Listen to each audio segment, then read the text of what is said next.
maintenant, nous sommes à l'avant-dernier volet de ce séminaire que le Seigneur a pu nous donner.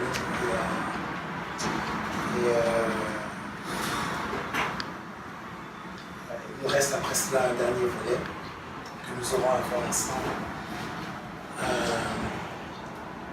Vous savez vraiment dans quel but que le Seigneur a pu nous enseigner ça, sachant que le titre est le bon ouvrier. Le Seigneur nous appelle, sachant que le Maître a disposé sa maison, a donné les tâches à ses ouvriers, et il promet un retour aussi. Et dans ce retour, il s'attend que les ouvriers qu'il a laissés puissent se trouver dans la position et dans la dimension que Dieu veut. Sachant que pour qu'on puisse se trouver dans la position que Dieu désire attendre de nous, il y a ces principes que Dieu nous donne, que nous devons bien comprendre et aussi laisser forger dans notre cœur, afin que nous puissions être pour Dieu ces ouvriers qu'il attend de nous. Vraiment, c'est, comme ça avait été prévu aussi, sachant que c'est un séminaire, c'est beaucoup plus complet. C'est vraiment une formation au disciple-là, c'est-à-dire à devenir disciple de Christ, être vraiment les disciples selon l'attente de Dieu, ce qui est très important parce que Dieu veut que nous soyons des disciples, mais selon son attente. On voit des chrétiens, on voit des croyants, mais très souvent, l'attente de Dieu n'est pas satisfaite. Et c'est justement pour cela que le Seigneur veut nous transmettre cette formation pour que l'on soit, selon Dieu, ses disciples, ses ouvriers, selon l'attente que lui a du ouvrier. C'est pourquoi d'où le titre « Le bon ouvrier ». Amen. Donc, n'hésitez pas vraiment à prendre des notes, vraiment, j'encourage vraiment à prendre vraiment cela aussi. C'est bien, la bonne Seigneur, c'est vraiment le besoin de la cause. J'aimerais d'abord faire un petit résumé du 4e volet que nous avons eu à voir ensemble. Le dernier volet que nous avons eu à voir, nous avons vu 2 principes. Nous avons vu le discernement et la foi. Et ce que nous avons pu voir et bien établir, c'est qu'il n'est pas possible de parler d'une sainte foi sans parler d'un bon discernement. Parce que la foi sainte sera le résultat d'un bon discernement. La foi, tout seul, peut nous égarer. Parce que la foi, on n'est pas les seuls à l'avoir. Certains en foi eux-mêmes, certains en foi en des dieux grecs, en des dieux, en toutes sortes de dieux faux, toutes sortes de croyances, même en des types de Jésus, dans des sortes d'évangiles. Donc, tout cela peut nous perdre. Donc, si on a juste la foi, on peut se perdre. Il faut l'outil qu'on appelle le discernement. Et c'est important d'avoir le bon discernement. C'est pour ça qu'ensemble, on avait élaboré ensemble des fondations du bon d'un discernement bien aiguisé, bien exercé. Et nous avons beaucoup penché sur la chose. Parce que la foi sainte que Dieu veut sera le résultat de ce discernement que nous avons pu élaborer ensemble. Parce qu'il était dit aussi dans Corinthiens, parlant de l'évangile qui conduit au salut, si toutefois nous le conservons tel que cela avait été transmis. Sinon, autrement, on aurait cru en vain. C'est là qu'on voit que la foi peut être réellement vaine.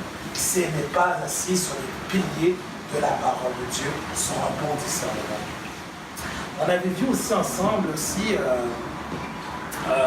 des réalités à considérer, 3 réalités quand on est face à des révélations. Parce qu'il y a aussi, comme nous sommes enfants de Dieu, le maître que nous avons est un Dieu invisible, et que par conséquent, étant un Dieu visible, il ne nous parle pas forcément par un téléphone cellulaire ou quoi que ce soit, il nous parle de manière spirituelle. Alors, d'où pourquoi les révélations. Mais il est important de savoir que nous, enfants de Dieu, qui sommes face aux révélations, que nous devons considérer 3 réalités afin de bien discerner. Il y a cette réalité qui est celle qu'on a vue, celle du Seigneur Jésus, la réalité du diable et la réalité du cœur. Et ces 3 réalités peuvent se produire des révélations. Le diable peut donner des révélations, le Seigneur donne des révélations, et le cœur aussi donne aussi des révélations. Et on a vu que le plus complexe entre ces trois était le cœur. Parce que le cœur peut parfois te donner des révélations qui ne sont pas forcément contradictoires à la parole, mais qui ne sont pas pourtant à la volonté du Seigneur. Et la complexité là-dedans, c'est savoir discerner quand est-ce que ce que je reçois, c'est le fruit de mon cœur. Et on a vu l'importance de connaître son cœur. Mais connaître son cœur, nous l'avons dit, on l'avait vu au sens, ce n'est pas sans l'Esprit Saint. Parce qu'on ne peut pas, pour plaire à Dieu, on ne peut pas prétendre se connaître. Nous, on ne se connaît pas. En réalité, les hommes ne se connaissent pas. Le Seigneur dit, imaginez, nous, en tant que parents, on croit aimer nos enfants. On croit aimer nos enfants, mais pourtant, le Seigneur nous dit dans sa parole que si quelqu'un demande quelque chose à son Père, si nous, mes parents, qui avons un cœur méchant, nous pouvons donner des bonnes choses à nos enfants, à plus forte raison que le Seigneur. Et pourtant, on dit, mais pourtant, le Seigneur, je pense aimer faire le nécessaire pour mon fils, pour ma fille, pour mes enfants. Mais le Seigneur dit pourtant qu'on a un cœur méchant, un cœur mauvais. Parce que le cœur de l'homme est attiré vers ce qui est mal. C'est la parole de Dieu qui peut réellement la purifier. C'est l'esprit qui sont, j'espère que certains ne sont pas allergiques au pollen, mais moi il est pollen un peu partout au monde. C'est la parole de Dieu. Dieu dit que l'esprit de Dieu sonde même les profondeurs de Dieu. Sont de tout, exactement, amen. Donc par conséquent, c'est l'esprit. Nous devons laisser l'esprit nous apprendre à nous connaître. Et c'est dans une relation étroite avec Dieu, assidue et sérieuse dans le Seigneur, que nous pourrons apprendre à connaître réellement les profondeurs de notre cœur et pouvoir demander à Dieu de faire l'opération qui est nécessaire dans notre vie. D'où l'importance de laisser le Seigneur nous apprendre qui nous sommes. Et ce que nous avons eu à voir aussi ensemble par rapport à ça, c'est que compte tenu de la complexité de la chose, c'est l'une des épreuves les plus difficiles pour l'enfant de Dieu quand c'est des épreuves liées au cœur. Parce que le cœur vit ses propres réalités. Et ce qui peut produire ces visions du cœur, parfois c'est la passion. Quand on a une passion d'une chose, on avait vu ensemble une description de la passion, et c'est un sentiment assez vif, pouvant même avoir un impact sur le psychique, donc sur le spirituel aussi par conséquent. Donc, et que il y a d'autres aspects aussi qui peuvent créer des visions. Parfois, quand on a une attente assez désespérée d'une chose, on peut voir nos interprétations, on peut voir nos visions, on peut voir nos choses. Quand on a des sentiments dans le cœur, des dissentiments dans le cœur, ça peut aussi créer des convictions qui ne sont pas celles du Seigneur. C'est vrai que quand Dieu parle du renouvellement de l'esprit même dans notre vie, c'est assez particulier. Donc pour pouvoir s'en sortir, parce qu'on n'a pas juste parlé de ces réalités, juste pour nous laisser devant ça, puis voilà, on puisse trembler là, mais c'est que le Seigneur, pour nous parler, pour nous aider à cheminer dans cette réalité-là, qui est une réalité que nous devons juste traverser. Parce que parfois, dans cette situation-là, on ne peut pas comme dire à ton cœur, stop, arrête de penser à ceci, à ton cœur, stop, arrête de vivre ça, quoi que ce soit. Le cœur est comme une personne dans une personne. Donc c'est assez particulier. Alors, ce qu'il faut, il y a 3-4 mots-clés qu'on a pu donner, on a pu élaborer, c'était ensemble. C'était la sincérité qu'il fallait, la sincérité dans la marche avec Dieu, la patience tout au long de ce périple doit durer, tout le temps que ce temps doit durer, la consécration sérieuse au Seigneur dans tout ce qui concerne la consécration à la méditation de sa parole, à la prière, tout cela quotidien, bien sûr, les jeûnes et tous les exercices spirituels que Dieu met à notre disposition, et surtout l'obéissance. Parce que pendant le processus, pendant que tu es sincère, pendant que tu as tous ces éléments-là, il y a un moment où le Seigneur te dira des directives pour t'aider à passer à travers ce que tu vis dans le cœur. Et d'où l'importance d'être obéissant à chacune de ce que tu fais. Chacune des directives que tu recevras pendant ce cheminement, jusqu'à ce que cette plaie du cœur soit guérie. Amen. Donc, c'est alors qu'après qu'on a pu élaborer ça, qu'on a pu parler de la foi, et si on peut le résumer en quelques mots par rapport à la foi, qu'on avait vu l'importance de la confiance en Dieu. Parce que tout est une histoire de confiance. On a pu parler, élaborer, partager quelques exemples, notamment dans un couple. S'il n'y a pas de confiance, il n'y a pas d'amour possible. Dans une communauté, ensemble, entre frères, avec aussi, parce que nous sommes tous frères dans le Seigneur, s'il n'y a pas de lien de confiance établi, ça ne vaut même pas la peine. Il faut une confiance. D'ailleurs, même celui qui dispose de la parole, il faut avoir une confiance en l'Esprit de Dieu qui le conduit. Sinon, on va être là avec méfiance, puis on ne pourra même pas recevoir la parole que Dieu dispose bien pour son peuple. Donc, tout est question de confiance dans le Seigneur. C'est pour ça qu'on avait vu qu'il était évident que le Seigneur dit que sans la foi, nul ne peut lui être agréable. C'est évident parce que si quelqu'un n'a pas confiance en toi, tu as un mari qui n'a pas jamais confiance en toi, tu ne peux pas trouver ça agréable. Ni avoir une femme qui n'a jamais confiance en toi, qui doit toujours te surveiller. C'est pénible, c'est difficile. Donc la confiance était une base. Et avec une phrase, on peut la simplifier. On avait vu que la foi du bon ouvrier doit être témoignée par un choix. Parce que c'est ce qu'on a vu. On a vu que surtout, avoir confiance, c'est un choix. Tu fais le choix d'avoir confiance en Dieu. Parce que tu peux vivre des tempêtes, tu peux vivre des choses difficiles, mais tu dis, j'aurai confiance en Dieu. Tu vas même le manifester par des actions concrètes, sachant que la foi est une démonstration de celle qu'on ne voit pas. Donc, tu vas démontrer ta confiance en Dieu par une obéissance non sélective. Quand je dis une obéissance qui n'est pas sélective, c'est que tu ne peux pas choisir dans la parole ce que tu veux obéir. Et ce que tu veux obéir, ce qui te plaît, tu obéis. Tu prends tout. Tu peux pas dire comme tu prends une femme, ok, j'aime bien telle partie de ton corps, mais telle partie j'aime pas. C'est vrai qu'on a l'esthétisme aujourd'hui, les chirurgies, mais c'est pas de l'amour de pouvoir pousser ta femme à aller faire l'esthétique parce que tu n'aimes pas finalement son corps tel quel. Mais non, tu dois le prendre tel quel, tu prends avec. Et parfois on vient à Dieu, dans le mariage, on n'est pas encore brisé pleinement. Dieu fait un certain travail dans notre vie, mais il y a des choses encore qui restent. Si tu aimes, tu vas prendre la personne malgré tout, malgré ses défauts. Et tu vas manifester ton amour même au détriment de ses défauts, parce que ton amour se révélera même lorsque tu vois le défaut, tu es capable d'aimer. Si tu vois le défaut et tu n'es pas capable d'aimer, c'est que finalement, ce n'est pas l'amour. Il ne faut pas oublier, le Seigneur ne nous a pas aimés parce que nous faisions des bonnes œuvres. Il nous a pris tous dans les ténèbres. Je pense que la plupart d'entre nous ne sont pas nés chrétiens. D'ailleurs, personne n'est chrétien. On le devient. On peut naître dans une famille chrétienne, et on devient chrétien par alliance avec Dieu. Donc, le Seigneur, s'il a été capable de nous aimer pendant qu'on était dans tout le sac pas bon, là, comme on dit là. C'est là que nous aussi, quand tu vas voir ton frère dans son mauvais jour, ta soeur dans son mauvais jour, que tu sois capable de pouvoir l'aimer malgré tout. C'est sûr que ça ne veut pas dire, comme dans notre communauté, que mauvais jour veut dire je me laisse aller, puis je fais n'importe quoi, puis voilà, aimez-moi, Dieu a dit aimez tout jour. Non, non, non. Quand c'est comme ça, au contraire, Dieu a dit ce que je vous dis. Parce que quelqu'un qui veut persister dans son mal, et qui par méchanceté demeure là-dedans, Dieu dit ce que je vous dis, ce n'est pas de vous tenir éloigné des gens du dehors, complètement, d'être dans une île déserte, loin de tout chrétien, tout païen. Il ne faut pas oublier que nous, on était païens avant. C'est des chrétiens qui nous ont rencontrés. J'ai parlé des circonstances. Et nous sommes venus à Christ.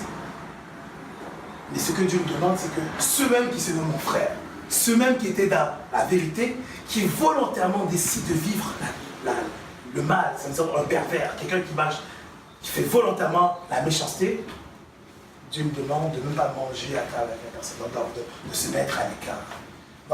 Donc c'est juste pour dire que un chrétien, entre guillemets, ne pourra pas se baser sur le principe de ce que Dieu dit, aime ton prochain comme toi-même, malgré tout, de supporter tout, puis tu fais exprès de faire tout ce qui est mal. Non, c'est pas bien, là, c'est un abus. C'est un abus. D'ailleurs, si tu es même capable de te rappeler ces paroles de la parole de Dieu, là, pour dire ça aux frères de me supporter, supporte-moi, parce qu'elle me dit ça. C'est que déjà, ta condamnation est déjà là, puisque tu es conscient de la parole. Donc c'est pour moi qu'il est important de vivre, quand on vit en communauté, de vivre dans cette confiance, mais C'est confiance vraiment qui se manifeste dans des actions bien concrètes. Tu as confiance en Dieu, tu vas le démontrer. C'est un peu comme le jeu simple, où on est comme ça, puis on se laisse tomber. Quand tu laisses tomber, c'est parce que tu as confiance à la personne, tu as confiance. Même si la personne semble frêle, tu dis, je vais te tenir, je vais te tenir. Non, tu te laisses tomber parce que tu as confiance. Amen. Amen. Donc, sur ce, on va pouvoir ensemble, débuter ensemble ce 5e volet de ce séminaire que nous tenons ensemble. Pour ceux qui ne savent pas c'est quoi un séminaire, c'est un enseignement poussé. C'est vraiment une formation. Donc c'est un enseignement, mais sur une base vraiment de formation, donc beaucoup plus précis, plus complet. Donc c'est ce que nous suivons ensemble depuis quelques mois ou plusieurs semaines maintenant. Donc si vous permettez, nous allons à nouveau prier donc, avant qu'on puisse rentrer dans le vif de ce moment. Seigneur notre Dieu, notre Roi, que ton nom soit glorifié. Nous te rendons grâce et nous te remercions infiniment pour le privilège que tu nous accordes, mon Père, de pouvoir, Seigneur, rentrer dans le vif du sujet, Papa. Seigneur notre Dieu, notre Roi, nous te supplions, Seigneur notre Dieu, maintenant que nous sommes à la porte de ce 5e volet, que tu puisses nous y conduire. Nous ne voulons pas avancer, nous voulons que tu nous y conduises, Papa, que tu nous y conduises, mon Père, sachant que tu sauras nous montrer tous les aspects que tu veux nous montrer pour que l'on comprenne ta pensée, ta volonté. Parce que c'est ta volonté qui transforme les vies, c'est ta volonté qui change les cœurs, c'est ta volonté qui fait de nous des nouvelles créatures. Papa Céleste, nous comptons sur toi. Seigneur, sanctifie-nous à nouveau. Nous comptons ce que tu peux de gloire. Tu enlèves toute retaille, tout ce qui pourrait nuire, qui pourrait permettre au corbeau du ciel de venir voler la semence de l'évangile dans notre cœur. Notre Dieu, nous te prions vraiment de disposer notre cœur à toi et de véritablement nous conduire, Seigneur, dans cette pleine enseignement que tu veux nous partager. Sois loué et que l'honneur te revienne au nom de Jésus-Christ. Amen. Amen. Gloire à notre Dieu. Le 5e volet que nous apprêtons à voir maintenant ensemble, très possiblement, inévitablement, on va le voir en 2 parties. Donc, une partie aujourd'hui, l'autre partie dimanche prochain. Il est assez élaboré. Et ces 2 principes, mais ils vont être entrecroisés. Parce que dans l'un des principes, dans l'un des choses qu'on va voir, l'autre, bon, pour être plus précis, pour que ce soit plus clair, là, ce que nous allons voir aujourd'hui, c'est la patience dans l'épreuve, dans l'attente envers Dieu, et le leadership. Maintenant, on pourrait dire, mais le leadership, je ne suis pas forcément un leader, je ne sais pas comme ça. Mais en réalité, d'abord, comme je vais le partager, c'est que d'une manière ou d'une autre, vous serez tous des leaders dans votre vie. Déjà, d'ailleurs, en sorte de fait que vous êtes déjà les piliers du MAG, vous êtes déjà en sorte des leaders. Parce que c'est sur vous que le Seigneur veut bâtir, si vous le désirez bien, si vous voulez bien disposer à la chose, parce que Dieu n'oblige pas.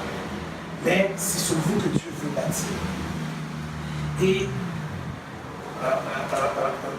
dans votre parcours, vous aurez à éclairer, accompagner, orienter d'autres frères qui viendront à la foi, qui commenceront aussi. Parce que le Seigneur investit en vous pour investir en d'autres. C'est comme ça que souvent que Dieu opère. Il investit dans un milieu clos, dans un groupe clos, avant, et il assure bien l'affirmer, avant de pouvoir envoyer ces gens-là. Il ne va pas faire une formation de masse, là, avec des milliers, des 3000. Souvent, quand on regarde, ça a commencé avec les apôtres, les disciples, les gens clos, où Dieu a partagé, et ces disciples, ces apôtres, ont distribué par la suite. Ça fait un travail beaucoup plus efficace quand on forme d'abord clos. De même aussi, Dieu l'a fait avec la nation juive. Il a d'abord fait avec la nation juive clos, en leur disant même de ne pas se mélanger avec d'autres nations, pour que la parole que Dieu leur donne soit conservée pure, telle que Dieu leur a transmise. Et après, quand le temps était venu, Dieu maintenant leur a envoyé pour les nations. Puisqu'on va oublier qu'ils sont les Juifs, c'est par les Juifs que Dieu a passé d'abord pour nous transmettre la parole. D'ailleurs, les apôtres, les premiers apôtres étaient Juifs. Le Seigneur même était juif. Comme le Seigneur a pu dire à cette femme samaritaine, le salut vient des Juifs. Pas que c'est les Juifs qui donnent le salut, mais c'est par eux que Dieu a commencé ce plan du salut pour l'humanité et toutes les nations. Donc de même, pour nous, Emmanuel, nous sommes en quelque sorte ce groupe clos où le Seigneur investit de sa parole, cette parole qui est pas mal falsifiée aujourd'hui, cette parole qui est pas vraiment tolérée telle que Dieu veut qu'on. Dans la parole, alors Dieu veut nous ramener dans les fondements, dans la vérité, dans les vraies bases. Certains même vont aller parfois choisir, vont quitter là où tellement cette vérité n'est pas supportée, ils vont quitter même des endroits où la parole de Dieu est prêchée dans la vérité pour se cacher dans des doctrines plus permissives qui leur permettent plus d'être dans des choses pas trop correctes. Là. Mais il ne faut pas oublier, hein, on vient au Seigneur, on ne veut pas imposer au Seigneur, nous devons apprendre de lui et accepter qu'il nous montre quelle est réellement sa voix. Donc c'est pour qu'il ne faut pas avoir peur de la sainteté de Dieu. Elle ne sera pas contre nous, elle est pour nous. Dieu est pour son peuple, pas contre. Si un désir que l'on veut est contre sa volonté, ce n'est pas par méchanceté. Au contraire, c'est pour nous sauver qu'il nous dit « vas-y pas ». Amen. Donc les deux principes, comme je disais, vont être pas mal entrecroisés. Aujourd'hui, ça va pas mal être sur l'épreuve. On va voir différents leaders dans la parole de Dieu qui ont fait face à l'épreuve. D'ailleurs, comme je disais, non seulement vous êtes leader, mais ne serait-ce quand vous allez devenir parent, vous êtes en quelque sorte des leaders d'une maison, hein, des enfants qui sont là, ils vont vous donner des directives pour préparer la petite armée. Là. Donc, comme peut-être certains d'entre vous vont être des chefs d'entreprise ou autres, donc cet enseignement a véritablement sa pertinence dans ce séminaire du bon ouvrier. Sachant que même dans la maison de Dieu, Dieu lève aussi des futurs leaders et vous êtes même ces leaders que Dieu veut employer à la gloire de son nom. Donc, ce qui est important, là on va voir par rapport à l'attente dans l'épreuve. Ce qui est important, avant même de parler de ça, c'est de connaître les sources. Vous savez, maintenant, vous savez, on est très pointilleux, hein, on va souvent gratter au fond des choses. C'est toujours important de connaître les sources, l'origine des choses. Parce que quand tu connais les sources des choses, ça t'aide à comprendre la surface. Parce que la surface, c'est souvent le résultat de ce qui est à la source avant tout. Par exemple, une musique qui peut ne pas être conforme, c'est la source qui permettra de savoir pourquoi est-ce qu'elle n'est pas conforme. Certains problèmes où parfois, par exemple, on a une invasion de fourmis, c'est pas en tuant tous les fourmis une à une que tu régleras le problème. D'autres vont se lever tôt ou tard. Il faut aller à la source, il faut aller tuer la reine. Alors, en tuant la reine, tu élimines le danger. Et parfois aussi dans notre vie, nous vivons des épreuves, des choses, mais qui sont en réalité les conséquences de quelque chose. Il faut donc aller à la source pour comprendre réellement c'est quoi. Sinon, même si quelqu'un viendrait t'aider, peu importe qu'est-ce que cette situation prend comme forme dans ta vie, si tu n'enlèves pas la source, la chose va quand même revenir tôt ou tard. Elle reviendra tôt ou tard. D'où pourquoi l'une des premières bases à savoir, quand on est face à une épreuve, c'est de bien déterminer la source de l'épreuve. Quelle est la source de cette épreuve? Est-ce le fruit du résultat de mon obéissance à Dieu, ou est-ce le résultat d'une désobéissance à Dieu? Et la parole de Dieu nous enseigne, d'ailleurs, l'appui avec un passage dans 1 Pierre, je vais vous le citer, c'est 1 Pierre chapitre 2, 19 à 20, pour ceux qui veulent noter, 1 Pierre chapitre 2, 19 à 20, il dit, car c'est une grâce que de supporter des afflictions par motif de conscience envers Dieu, quand on souffre injustement. En effet, quelle gloire y a-t-il à supporter de mauvais traitements pour avoir commis une faute? Donc, ça veut dire qu'il y a parfois des moments où nous vivons des souffrances, des épreuves, a priori, qui qui sont en réalité le résultat d'une désobéissance, d'une faute à l'égard de l'Éternel.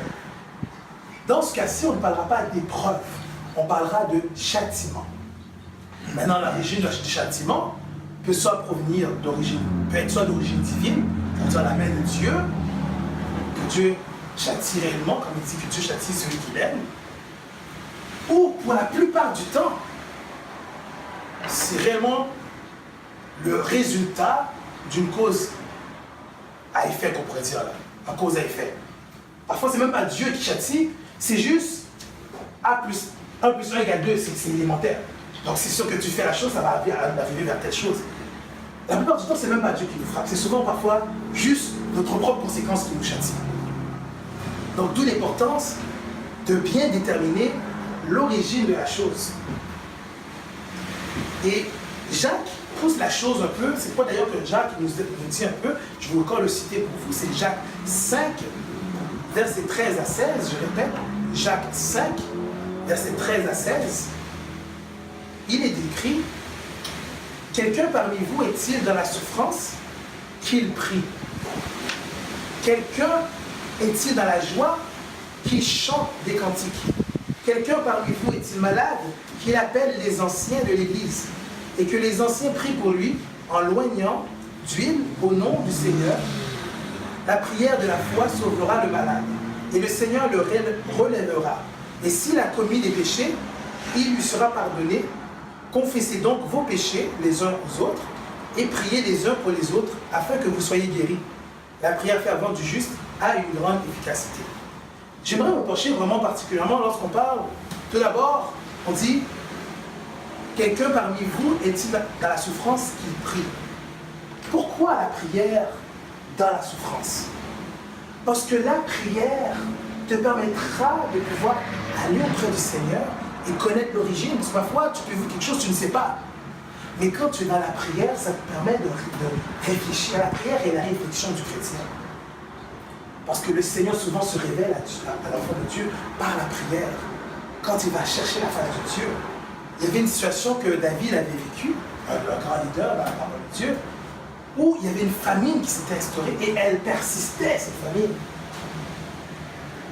Et la Bible dit qu'il a commencé à chercher la face de Dieu. Dans la prière, bien sûr. Et c'est là que Dieu lui a répondu. Il lui a dit, cette famine que le pays tout entier vit, c'est à cause du péché qu'a commis Saül, du temps qu'il était roi. Parce que Saül avait eu à exterminer, pas en entier, mais à tuer un peuple qui était légalement parmi Israël. Un peuple qui était lié par serment à Israël.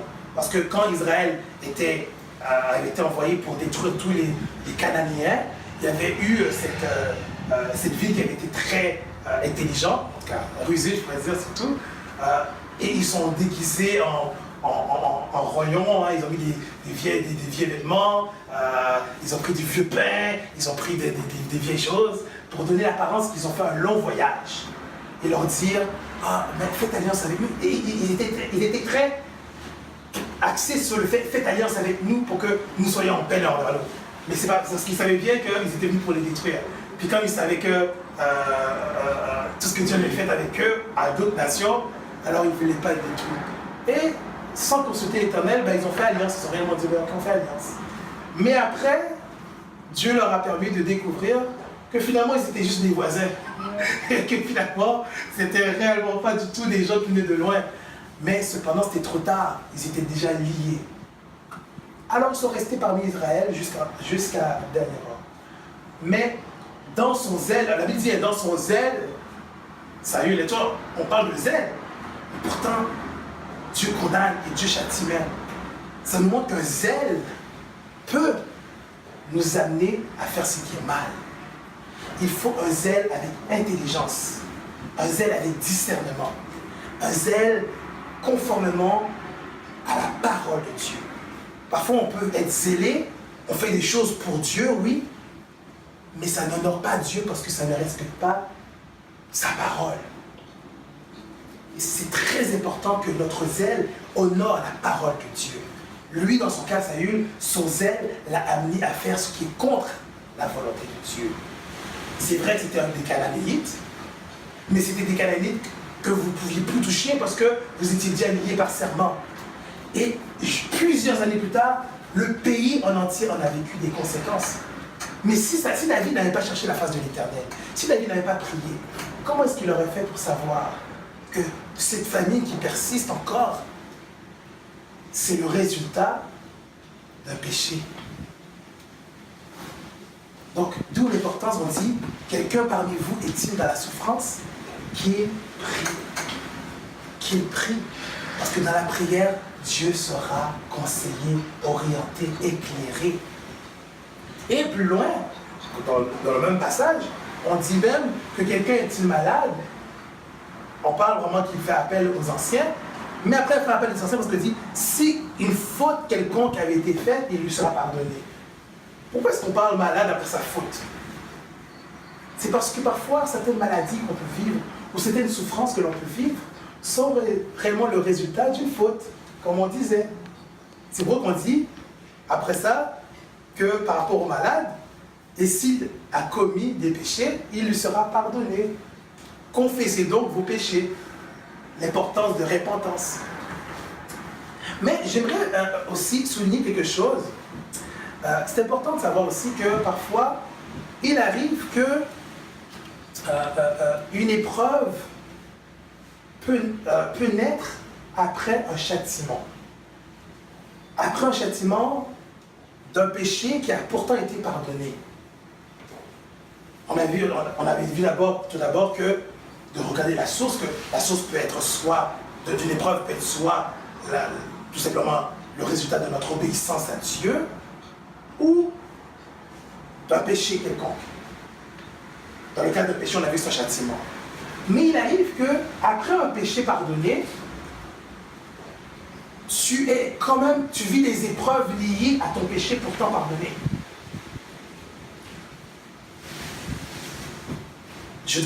Et quand c'est comme ça, l'ouvrier de Dieu doit faire attention avec son cœur pour ne pas attribuer à Dieu la faute du résultat de ses fautes. Un exemple encore qu'on peut donner, David encore. Vous savez, David, qu'est-ce qu'il avait à faire avec Bathsheba, la femme d'Uri, où il a eu assassiné, il a d'abord commis adultère. Et pourtant, Uri n'était pas n'importe qui, c'était l'un de ses intimes, l'un de ceux qui faisaient partie de son conseil secret.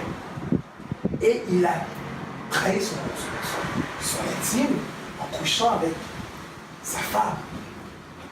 Et après ça, il a cherché à faire passer, il a fait venir cet homme-là pour essayer de l'amener à coucher avec sa femme, pour faire croire que l'enfant, parce que la femme a fait dire à David, je suis enceinte. Alors David, elle a fait venir Uri, il était dans la guerre. Il dit, mais régis-toi, va chez toi, je vais ta femme, repose-toi.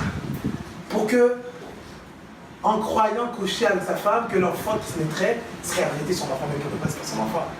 La ruse qui était là. Et finalement, ça a découlé vers le mal en mal parce que cet homme-là n'a pas voulu aller chez lui. Il dit, mais non, parce que c'est un homme qui était pieux. Il a dit, comment est-ce que moi j'irai en guerre?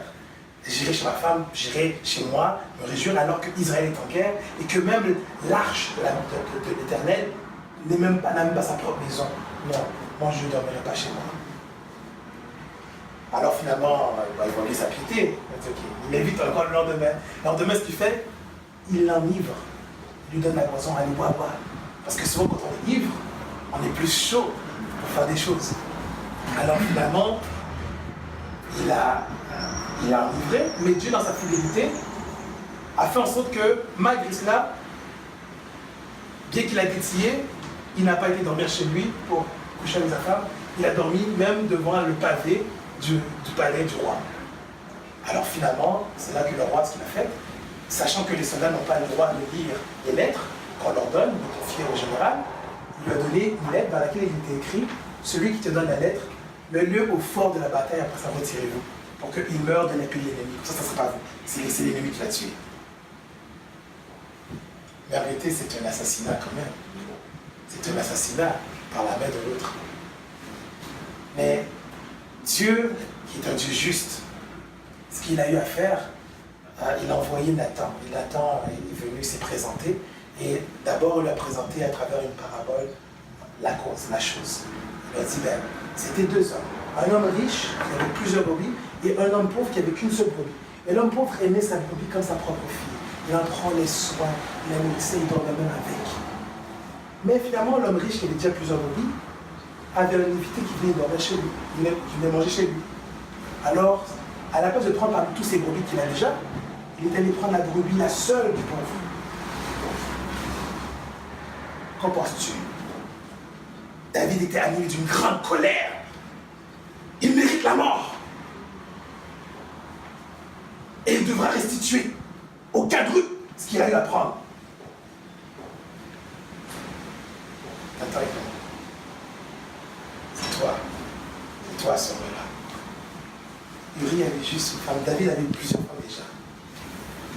Il avait dit en ce moment plusieurs femmes, il avait déjà des concubines encore. Et là, c'est là que tu as dit, je t'ai donné la maison de ton maître. Je t'ai disposé même ses concubines. Et s'il te manquait encore des choses, j'aurais encore rajouté. Et t'as fait tuer Uri par l'épée de l'ennemi. Et tu as volé sa femme. Tu as couché en cachette tout seul avec sa femme.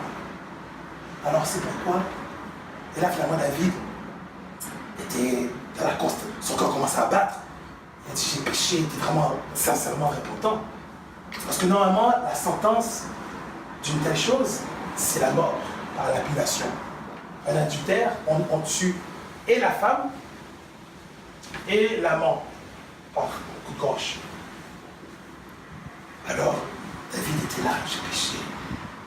Et là, le prophète dit de la part de l'Éternel que Dieu t'a pardonné. Cependant, l'épée ne sortira pas de ta maison. Et toi qui as fait ça en cachette, tu as couché avec cette femme en cachette, il y aura quelqu'un qui va coucher avec tes femmes devant tout le monde. Le pire dans l'histoire, que celui qui a fait ça, c'est son propre fils. Et Dieu l'a réellement pardonné, puisqu'il a dit que Dieu l'avait pardonné. Mais pourtant, après l'événement, il en a quand même vécu des conséquences. Il ne pouvait pas se présenter devant Dieu. Mais Seigneur, assez! Tu m'as déjà pardonné. J'ai demandé pardon, j'étais dans le jeûne, dans la prière, parce qu'il avait jeûné pour son fils qui devait mourir. Puis il est mort quand même, ce fils-là. Il a poursuivi, mais les conséquences encore ont poursuivi. D'abord, l'un de ses fils, son aîné, son plus vieux, qui a violé sa sœur. Après ça, l'autre frère qui assassine celui-là, parce que cette sœur-là, c'était sa sœur intime à l'autre, parce que c'était souvent des familles partagées, parce que David avait différentes femmes, donc différentes mères. Et après ça, ce fils-là, le pouce du pouvoir, qui amène tout Israël à se mettre contre son roi qui a tellement fait pour Israël. David a tellement fait. Il fut comme un fugitif à nouveau par son propre fils. Son fils couche devant tout le monde avec ses concubines. C'est humiliation sur humiliation. Mais dans cette situation, David a gardé la tête basse devant le Seigneur. Très humblement pour dire Seigneur. D'ailleurs, même pendant qu'il était en chemin, qui fuyait avec ses intimes, il y avait un Benjamin, un de ceux de la tribu de Saül, qui lançait des roches sur eux autres et qui le maudissait. Bien fait pour toi, tu es un homme sanguinaire, voilà qu'est-ce qui arrive. Puis là, il lance des poussières, enfin, du scandale et tout. David est tellement dans une humiliation qu'il ne prend même pas cas de ça. Mais un de ses généraux dit comme, pas comme ça, mon roi, laisse-moi lui couper la tête. Puis David dit, non, laisse. Peut-être c'est l'Éternel qui m'envoie pour me mentir. Si le Seigneur va avoir pitié de moi, il me ramène à Jérusalem. Et voilà l'ange de l'Alliance qui m'amène. Vous voyez la profondeur. Il a accepté la cause de son péché. Péché pourtant pardonné, je vais préciser. Mais il a accepté humblement jusqu'à ce que ça soit passé. De même l'ouvrier de Dieu, qui vit des épreuves à cause d'un péché qui a été pardonné déjà, il doit garder son cœur bien serré et veiller à ce qu'il ne puisse pas s'en prendre à l'Éternel. Il n'a rien à voir avec le résultat du péché qu'on a pu vivre. qui sont les résidus ou les restes, les conséquences du péché. Parce que parfois certains péchés, comme on avait vu dans l'enseignement, le plan du Seigneur et nos erreurs, hein, les traits rouges, hein, c'est des traits qui laissent des marques. Parfois dans notre vie, on fait certaines choses, certains choix qui laissent des marques dans notre vie. Mais Dieu va te pardonner, Dieu peut vraiment te pardonner. Mais quand il te pardonne, il arrive quand même qu'il y a des séquelles et que tu vis le poids de cela au quotidien. Ce qui est difficile dans ça, c'est parce que quand tu es face à ces conséquences, ça te ramène toujours à ton péché. Et là, une épreuve naît. Parce que le risque de tomber dans un esprit de culpabilité continuelle est là. Donc vous voyez que, véritablement, un péché pourtant pardonné, un châtiment peut devenir finalement une épreuve. Amen. Mais dans tout cela, il faut rester fidèle, comme David. Comme David qui est, juste pour ne pas finir l'histoire comme ça, la fin de sa vie était heureuse. Il a fini dans une heureuse vieillesse, rassasié de jour, dit la Bible. Donc, Dieu est fidèle, il permettra quand même des temps de joie, des temps où tu peux relever la tête. Mais sois toujours dans une position humble devant la situation et persévère dans ce chemin de la foi, malgré les conséquences que tu vis quotidiennes ou presque à chaque mois quand tu es face à ces conséquences de ton péché déjà pardonné. Amen. Il arrive aussi un autre aspect aussi, qui est aussi possible, qu'une épreuve,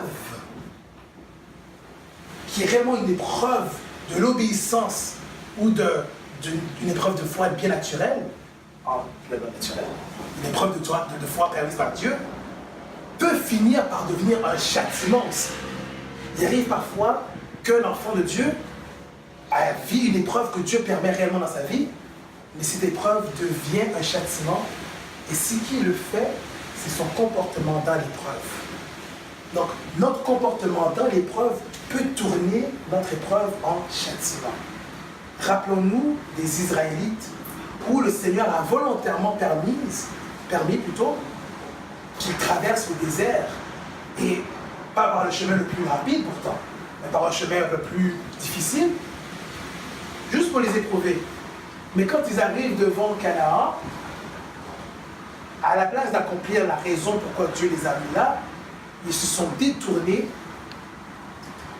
et ils ont refusé, ils ont même voulu lapider ceux qui étaient trop motivés pour continuer à aller. C'est terrible. Mais ce qui est arrivé, c'est que finalement, ce qui était pourtant une épreuve permise de Dieu est devenu un châtiment. C'est facile, Dieu les a tourné le dos, aller dans le désert pendant 40 ans, jusqu'à ce que toute la génération ne puisse plus porter les armes, puisse périr dans le désert. Puis effectivement, toute la génération qui était en âme de porter les armes ont péri.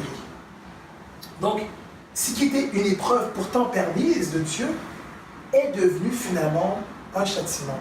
Et ce qui le fait, c'est le comportement que l'on a dans l'épreuve.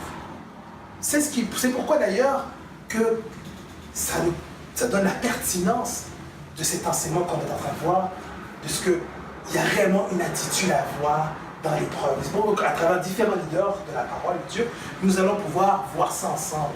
Quel type de comportement avoir au milieu de la fournaise de l'épreuve? Parce que parfois l'épreuve est réellement une fournaise. C'est dur. C'est dur. Ça peut être très dur. Donc maintenant qu'on a bien établi ensemble les sources dont peut provenir une épreuve, dans le cas où l'épreuve viendrait d'une obéissance à Dieu, d'un plan volontaire de Dieu, alors nous allons pouvoir regarder ensemble, à travers quelques héros de la foi, ceux qui nous ont précédés dans le chemin, quelle était leur attitude face à leur épreuve. Amen. Le premier que j'aimerais qu'on puisse regarder ensemble, c'est cette fameuse histoire bien connue, Daniel. Daniel et la fosse au lion. Vous savez que c'est une histoire pas mal connue, que Daniel, qui était un homme vraiment intègre, tellement intègre que ceux qui étaient ses ennemis, parce qu'à cause de son intégrité, il avait une position très élevée, le roi, parce que quand quelqu'un est intègre, on a plus tendance à confier les choses à cette personne-là. Un roi va avoir confiance en quelqu'un qui est intègre. Mais d'autres autour de lui étaient jaloux de cette position. Alors ils étaient tellement intègres qu'ils n'ont pas pu trouver, ils ont dit ok, on va essayer de trouver une erreur dans laquelle il fait pour pouvoir le mettre contre lui. Mais malgré tout, les efforts, ils n'ont même pas pu rien trouver. Alors ils ont dû créer un péché, entre guillemets, créer une faute. Ils ont dit, ok, comme il est tellement dévot à cause de son Dieu, c'est là-dedans même qu'on va trouver une occasion de tuer pour lui. Alors ils ont, avec ruse, approché le roi pour dire au roi, tu es un Dieu. Parce que souvent, la royauté était vue comme une divinité aussi. Alors, ils demandaient au roi, permet qu'on puisse mettre un édit, donc une loi temporaire, où pendant tel nombre de jours, on ne pourra adresser aucune prière à aucun Dieu, juste à toi, au roi. Viens, on flatte le roi, hein, on flatte dans le point du sang, c'est ça que le roi dit. Ouais, c'est ça, ouais, d'accord, c'est la richesse, c'est l'envie. Mais le roi aimait bien, il aimait très fort Daniel. C'est pour ça qu'ils sont arrivés avec ruse. Il ne faut pas dire qu'on fait ça pour Daniel. Sinon il faut juste continuer à la ils ont fait ça avec ruse. Parce qu'ils savaient bien que Daniel, malgré ce traité-là, il n'allait pas broncher. Il allait continuer à prier. Alors, finalement, effectivement, ils ont pris la décision et ils ont fait exprès, ils ont été chez Daniel, ils savaient Dieu qui priait, évidemment, ils sont allés chez Daniel, ils savent même à quelle heure ils prient, parce qu'ils priaient 3 fois le jour, donc à des moments plus précis. Alors ils ont dit, bon Daniel, on a mis, okay, on arrête Daniel, ils savent très bien. Mais ils savent très bien, puis par exemple, ils arrivent, ils présentent le roi Daniel, un qui a transgressé. Ils sont, mais qu'est-ce que vous faites, c'est quoi ce scandale-là? C'est une fille de mais il a transgressé. Et là, le roi commence à comprendre qu'ils ont fait de la vigilance. Mais il était déjà lié parce qu'un roi ne pouvait pas contrefaire une loi qui a été donnée, qui a été scellée par sa main. Donc, ça restait une loi scellée. Et les autres le savaient très bien. Alors, ils étaient obligés de mettre réellement Daniel à la fosse. Et pendant toute la nuit, le roi n'a même pas dormi. Même ses concubines, il avait voulu jouir des autres. Pendant la nuit, là, son cœur était trop chagrin. Pour Daniel, c'est tout son ami. Finalement, le lendemain, ils arrivent dans le... Ils se précipitent dans le cachot. Ils disent, Daniel, ton Dieu t'a-t-il sauvé? Et Daniel dit, oh roi, vis éternellement. Oui, le Seigneur m'a envoyé son ange. Là, il était dans la joie. Et là, le roi vit. Vous qui avez pris la décision. Alors maintenant, on va vous mettre, vous, dans le cachot à la place. Non seulement vous, mais vous et vos femmes et vos enfants. La Bible dit qu'ils ont méthode de descendre complètement dans la fosse. Les lions les ont déjà... Alors, c'est ça, c'est macabre, là. Mais les lions les ont déjà toutes déchiquetés. Ça vient comme un proverbe qui dit que le méchant prend la place du juste. Donc quand le méchant prévoit un guet-apens contre le juste, je fais en sorte que le piège tombe même sur le méchant à la place. Mais ça, c'est cette épreuve que Daniel a eu à vivre. Il y a quelque chose qu'on peut en soutirer, un des premiers éléments qu'on peut en soutirer par rapport à nous qui peut vivre une épreuve. C'est que c'est le courage face aux conséquences de ta position que tu dois prendre à cause de Dieu. Il y a des moments où tu dois prendre une position à cause de la foi en Dieu. Une position que tu sais clairement que ça va t'amener des conséquences. C'est là qu'on parle de courage. Parfois, tu dois aller dire quelque chose au nom de Jésus. Tu sais très bien qu'est-ce que ça va faire dans le cœur de la personne. Mais tu dois prendre une position quand même. Parfois, tu dois refuser quelque chose que l'on t'impose, que tes patrons t'éposent. Tu dois avoir le courage de prendre cette décision, malgré ce que ça peut représenter comme épreuve.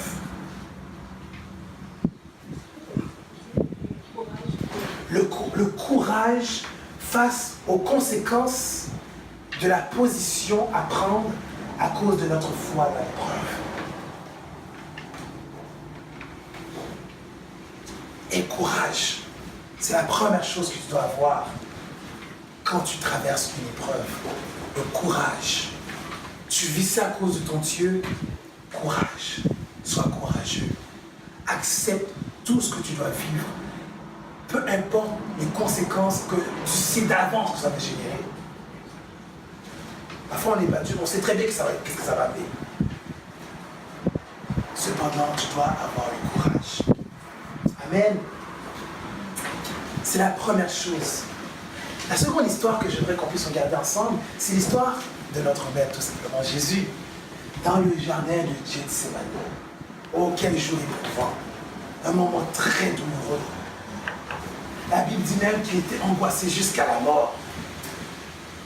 Une angoisse si terrible que même les vaisseaux sanguins de son visage a éclaté, laissant voir des grumeaux de sang qui tombaient dans son visage. Un stress si intense que ses veines ont éclaté. C'est terrible.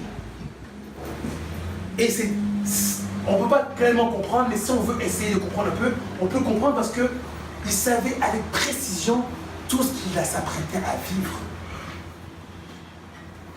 J'ai souvent donné une image, vous voulez, imagine un bourreau qui te capture. Il te capture, il met un cagoule dans ton visage, tu ne sais même pas, il t'amène à un endroit, tu ne sais même pas où est-ce que tu es. Mais là, il t'est attaché, quand tu te réveilles, ton somnifère s'en va, tu commences à être à toi-même. Et là, tu es assis. Puis là, l'autre, il prend sa chaise, il te regarde que sur un macabre. Puis là, il commence à te dire avec précision tout ce qu'il va faire avec toi. C'est terrible, parce que tu es obligé de croire que c'est ça qui va arriver. Parce que tu penses que tu es à sa merci, tu es enchaîné. Tu vas stresser. Et on va faire pour toi de ne pas savoir. Jésus savait avec précision tout ce que ses bourreaux allaient faire. D'ailleurs, il le disait souvent avant, hein? Ils vont humilier le Fils de l'homme, ils vont le cracher au visage, ils vont... Hein? Jésus disait d'avance tout ce qu'on allait lui faire. Même pour le Dieu Tout-Puissant, l'épreuve peut être difficile. Une épreuve, on a dit, c'est la fournaise, une fournaise. C'est pas forcément facile. Il y a donc des attitudes à bien savoir. Mais regardez, regardez, il y a une chose qui est arrivée. La Bible dit que Jésus avait d'abord pris ses apôtres qui le suivaient et il laisse une partie des apôtres. Et il s'en va un peu plus loin avec 3 de ses apôtres. Le fameux trio, Pierre, Jean, Jacques. Une des choses qu'on peut déjà en soutirer, c'est savoir quand tu as de l'épreuve, tu dois savoir à qui te confier. C'est pas à n'importe qui que tu te confies. Tu dois te confier à des hommes, des femmes en Dieu, matures. Matures dans le Seigneur, et cette maturité qui s'exprime par des œuvres concrètes dans le Seigneur. Une conduite exemplaire. À cela, tu peux confier. Si le Seigneur te déconduit, ce que tu peux traverser, ils vont t'aider dans la prière aussi, il y a des actions concrètes à faire, ils vont t'aider. C'est la première chose à savoir aussi, qu'on peut en sortir. Quand tu es dans l'épreuve, savoir de qui tu dois t'entourer. Ils te donneront des bons conseils. Parce que eux, ils ont la loi de Dieu dans leur cœur. Tu ne vas pas aller vers celui qui est déjà rebelle avec Dieu. Tu ne vas pas déjà te confier à celui qui est déjà vraiment renie Dieu par ses œuvres. Tu vas aller vers celui-ci qui a une conduite, qui respire la maturité spirituelle. C'est auprès de lui ou de elle que tu dois aller exposer la cause. Si le Seieur t'y conduit, bien sûr. C'est la première chose qu'on peut en soutirer. le Seigneur a commencé. Remarquez bien, dans ce passage-là, quand le Seigneur les a pris à l'écart, il a posé d'abord les autres, c'est quand il était à part avec les trois qu'il a commencé à exprimer ce qu'il vit. Il aurait pu le faire depuis avant, mais il l'a fait après. Et c'est pas tout. Regardez un bel exemple d'un leader. Jésus, le Tout-Puissant, Créateur du ciel et de la terre, invisible et visible, a demandé à ses disciples de veiller avec lui, de prier pour lui, de prier avec lui. C'est fort. C'est très très fort. Qui sommes-nous donc de faire le fier dans une épreuve, ne voulons pas dire à qui que ce soit? Non, tu vis une situation, ne reste pas muet.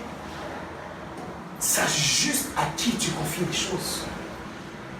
Sache juste à qui tu transmets les choses. Il faut, si le Seigneur, notre Maître, le Créateur du ciel et de la terre, a pu confier à des créatures, ces créatures, ce qu'il vivait, demandant de veiller avec lui, de prier pour lui, nous aussi, nous pouvons tirer une solution de ça. C'est des situations qui sont exprès dans la Bible pour nous instruire, nous. Ça, c'est une autre chose qu'on peut soutirer dans la fournaise de l'épreuve. Non seulement savoir s'entourer, mais apprendre à se confier après avoir d'abord cerné par la maturité spirituelle que tu peux sceller dans le frère ou la sœur, partager ce que tu peux traverser. La personne va être discrète dans la prière. La personne va prier en secret avec toi, t'accompagner. Il sera avec toi. On ne peut pas être dans un corps de Christ qui est comme des tout seuls. On avait vu un des volets, un des segments du séminaire était exprès pour montrer les ouvriers entre ouvriers. Donc, c'est important aussi cet aspect-là. Mais il faut bien discerner. Mais après cela, il y a quelque chose encore qu'on peut soutirer, les amis. Regardez l'acharnement de Jésus dans la prière. Il est d'abord allé, parce que finalement, ceux à qui il a confié, ils étaient endormis. Et on a dit, ils sont même endormis de tristesse. Parce qu'ils comprenaient bien que c'était quelque chose, qu'il se passait quelque chose, mais ils se sont endormis quand. Tu sais, quand t'es donc fatigué, en même temps t'es triste, c'est comme. Et Jésus, finalement, il va auprès du Père et insiste, ô Père, si tu pouvais éloigner de moi cette coupe. Parce que c'était terrible son affaire. Très terrible. On ne peut même pas qualifier la chose. Comme le chant qui dit, je ne saurais jamais le plier. Tout ce que tu as dû subir. Après ça, il dit, toutefois, non pas ma volonté, mais ta volonté. Ces paroles-là devraient sceller le tout. Il retourne. Voir ses disciples qui crient avec lui, là. Il est trop endormi. Vous dormez? Veillez, priez. Il faut ne pas tomber à la tentation. L'esprit est disposé. Mais la chair est faible. Là, il retourne encore à nouveau. Pour dire les mêmes paroles. Tu sais, parfois, tu as l'impression de te répéter dans la prière. Tu es dans la fournaise, tu as l'impression de te répéter. Répète alors. Répète. Répète. Tout, mais n'abandonne pas, mais répète. Alors si tu dois répéter, répète. Jésus a répété les mêmes choses. 3 fois, les amis. Il finissait toujours avec ça. Toutefois, non pas ma volonté, mais ta volonté. Pour dire au Seigneur, je me livre. Mais il retournait, puis ça semblait dire encore les mêmes paroles. Non, parfois, il peut arriver que tu es dans la fournaise des épreuves et tu te retrouves à même prendre conscience que tu dis les mêmes choses. Parfois, le découragement cherche à te gagner pour te dire ça ne sert à rien, je vais juste dire toujours la même chose. Non, ne te décourage pas. Continue d'insister. Ce qu'on peut soutirer, c'est l'acharnement dans la prière quand tu es dans la fournaise. C'est ça au début dans Jean qu'on a vu, hein? Quelqu'un vit-il une épreuve, une situation, qu'il prie. Qu'il prie. Donc, l'acharnement dans la prière. Même si le Seigneur a fini par te montrer que non, ce n'est pas la conséquence du péché, c'est pour ma gloire. Tu vis la souffrance, continue à prier, même si tu répètes les mêmes mots. même si c'est mot à mot les mêmes choses que tu dis à Seigneur, Dieu ne se lasse pas. Dieu ne se lasse pas de t'entendre. Donc, c'est l'autre chose qu'on peut soutirer à travers les leaders de la parole, de le comportement à avoir dans la fournaise de l'épreuve. Amen. Toujours avec Jésus. Parce que c'est le meilleur exemple qui va. Dans Jean 6, cette fameuse histoire bien particulière, où il y a un vif échange avec ses disciples. Ses disciples. Il ne faut pas imaginer comment ça peut être éprouvant pour un leader quand ses propres compagnons n'ont pas confiance en lui. Ça peut être très difficile. Toujours en remettant en question, à le critiquer, c'est très difficile. C'est très très difficile. C'est très éprouvant. C'est une épreuve. Ces passages dans la Bible étaient une épreuve que le Seigneur a eu à vivre. Et dans ces situations, c'est assez particulier parce que c'est là où Jésus a dit, pour la première fois, où elle dit que c'est mon corps que j'aurai à vous donner et mon sang à boire. Alors les apôtres disent, oh, c'est scandalisé. Comment peut-il nous dire des choses? Qui peut entendre ces paroles-là? Commence à critiquer Jésus, critiquer Dieu. Alors c'est bien normal qu'on critique des hommes de Dieu. Puisqu'on a Jésus, on lui a fait la même chose. Jésus même. Alors Jésus n'arrive pas avec les autres. Mais remarquez le comportement de Jésus au sein de tout ça. À la fin de tout ça, il mettait son bout à dire la vérité. Il répète même encore et dire que c'est mon corps et mon sang. Il pouvait dire, ok, non, j'ai dit ça, ok, ça fait de l'émotion, ok, je peux dire ça. Non, c'était la vérité. Alors il arrive à leur dire, c'est mon corps et mon sang. Jusqu'à ce que finalement, la Bible dit que plusieurs de ses disciples ne marchaient plus avec lui. Parfois, pour défendre la vérité, il arrivera même qu'on t'abandonnera.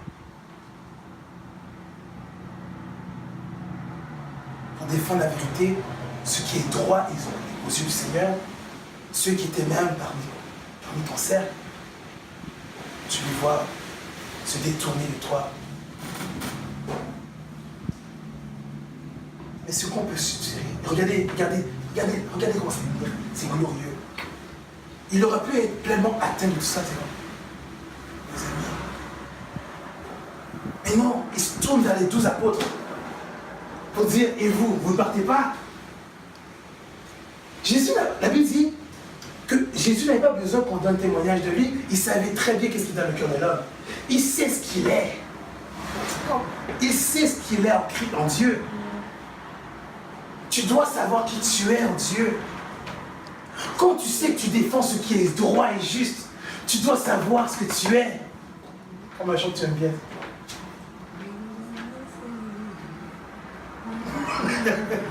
Donc, tu dois savoir qui tu es.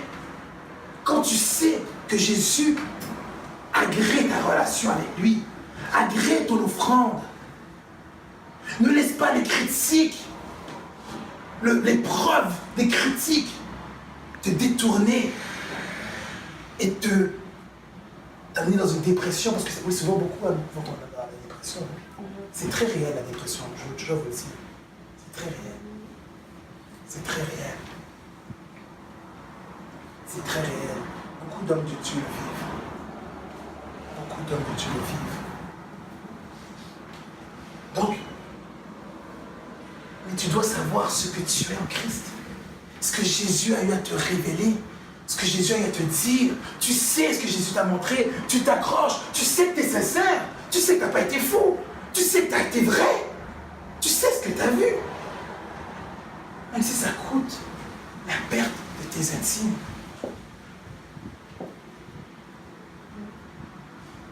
Première chose, une chose encore à savoir, là-dedans, à travers cela, Tu ne dois pas avoir peur du rejet quand tu es dans l'épreuve. Parce que parfois dans l'épreuve, tu es comme tout seul. Même si tu cherches les intimes, tu n'en trouveras pas. Personne pour comprendre ta cause. Pourtant qui est juste. Ne dis pas comprendre le péché, comprendre quelque chose qui est vraiment vrai, juste aux yeux de Dieu. Et il ne faut pas avoir peur de maintenir la vérité. Regardez encore quelque chose là, dans cette même scène-là. Quand il a fini de dire « Et vous les 12, vous ne partez pas ?» Pierre avait dit cette fameuse phrase qui est devenue même une chanson. « Seigneur, à quel autre irions-nous qu'à toi? Tu as les paroles de la vie. Et nous avons cru, nous avons connu que tu es le Christ, le Fils de Dieu vivant. » Après avoir entendu ces paroles-là, juste pour faire comme, être consolé, puis comme. Mais Jésus a encore dit une parole dure. Juste pour dire qu'il dira quand même la vérité. Il est la vérité. N'est-ce pas moi qui vous a choisi, vous les 12? Pourtant, l'un d'entre vous est le démon. Une telle parole pourrait comme les amener à dire, mais à tous, tout est sur eux mêmes. Mais pourquoi tu dis même des choses encore pour nous diviser encore, Seigneur? Parce que Jésus n'avait pas encore précisé qui était le démon, qui était celui qui était réellement dans le mensonge. Donc, tu dois maintenir la vérité que le Seigneur te donne. Quand tu dois dire, même si c'est au détriment de ta vie, au détriment du rejet de ta propre famille, au détriment du rejet de quiconque, de pourquoi il est dit, si tu n'aimes pas plus ta femme, tes enfants, ton fils, ta mère, tu n'es pas digne du royaume des cieux. C'est dans ces circonstances-là qu'une telle parole prend toute son essence. C'est pas pour dire comme quelqu'un, j'avais eu à connaître un peu, donc vous n'étiez pas encore là, à l'époque l'église était dans un sous-sol à Voie de Laurentides à Laval. Et c'était une mère de famille qui était à l'église et qui était tellement éprouvée parce que ses enfants avaient rejoint une secte. Et dans cette secte, ses enfants avaient pris littéralement cette parole pour dire si tu n'aimes pas plus que ta mère. Et le passage qui dit si tu n'haïs pas même ta mère. Alors, ils se mettaient à haïr leur mère. Ils ont pris littéralement la chose. Ils se sont mis à haïr leur mère. Quelle épreuve pour les mères. Ils servent au nom de la foi. Mais quand Dieu dit haïr, c'est pas haïr au sens littéral. Je t'haïs. Puis vraiment, non. C'est pour dire, quand tu hais quelque chose, qu'est-ce qui se passe? Tu t'en tiens à l'écart, n'est-ce pas? Ça veut dire que quand il s'agit de l'œuvre de Dieu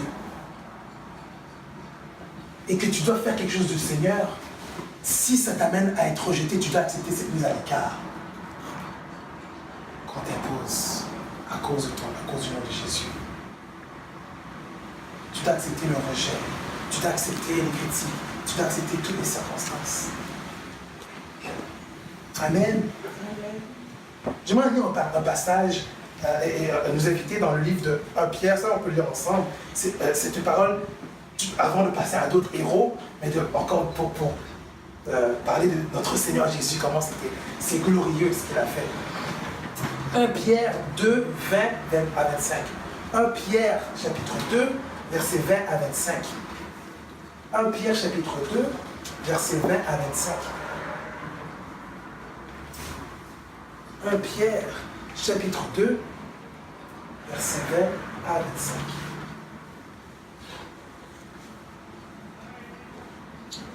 Si vous êtes tout, vous êtes bon.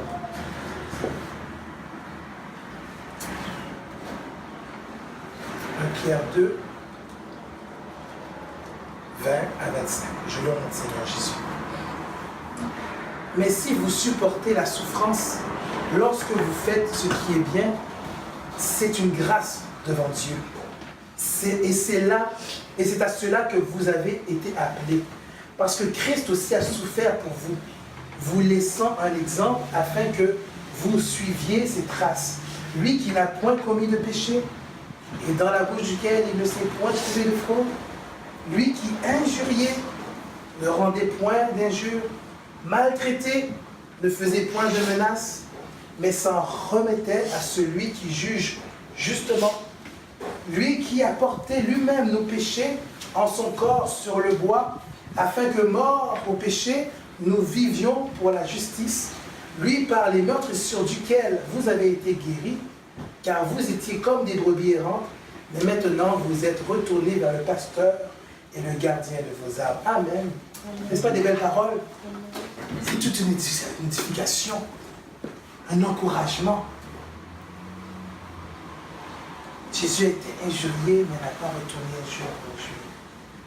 Jésus a été maltraité, mais n'a pas fait de la situation une occasion pour faire vengeance. Pourtant, il a la puissance. Il est le Tout-Puissant, mais il ne l'a pas fait. Et tout ça pour gagner le cœur à tous qui sont ici assemblés. Ça mérite révérence. Amen. Révérence. Maintenant, j'aimerais qu'on puisse voir un autre exemple, encore d'autres leaders cette fois-ci, toujours dans l'épreuve de la fournaise. Paul et Silas en prison. Vous savez cette histoire où ils arrivent dans une ville, et Paul, il y a une femme qui le suit, qui est animée d'un esprit python, qui peut prophétiser. L'esprit python, c'est un serpent. C'est donc un esprit démon qui est en elle. Le démon peut prophétiser des vérités, mais des vérités dans le but que tu as le mensonge. C'est là le problème. Le diable, quand il dit des vérités, c'est pour donner le mensonge. C'est une vérité qui cache le mensonge. Comme lorsqu'il était dans le désert avec Jésus, il a dit, il est écrit que si tu sautes, les anges vont te récupérer dans la chute. C'est vrai, c'est vraiment un passage qu'on voit, qu'on lit, je pense, dans le psaume 91, si je ne me trompe pas. Mais le Seigneur savait bien que cette vérité était employée pour cacher un autre mensonge, pour l'amener à tenter son Dieu. C'est pourquoi Jésus a eu à dire clairement, pour dénoncer son mal, il est aussi écrit, tu ne tenteras point l'Éternel ton Dieu. Là, ça, Donc ça, avec Dieu, hein, quand le diable, il faut trancher la parole par la parole. Quand le diable t'amène une parole, il faut que tu amènes la parole de Dieu aussi. Tu restes dans la parole.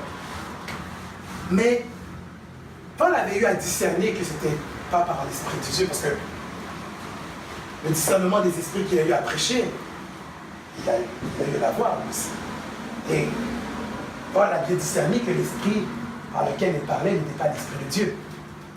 À un moment donné, lassé, il avait dit, il se tourne et dit, toi, il parle à l'esprit, il dit, je t'ordonne de te taire, je pense, ou de te retirer d'elle.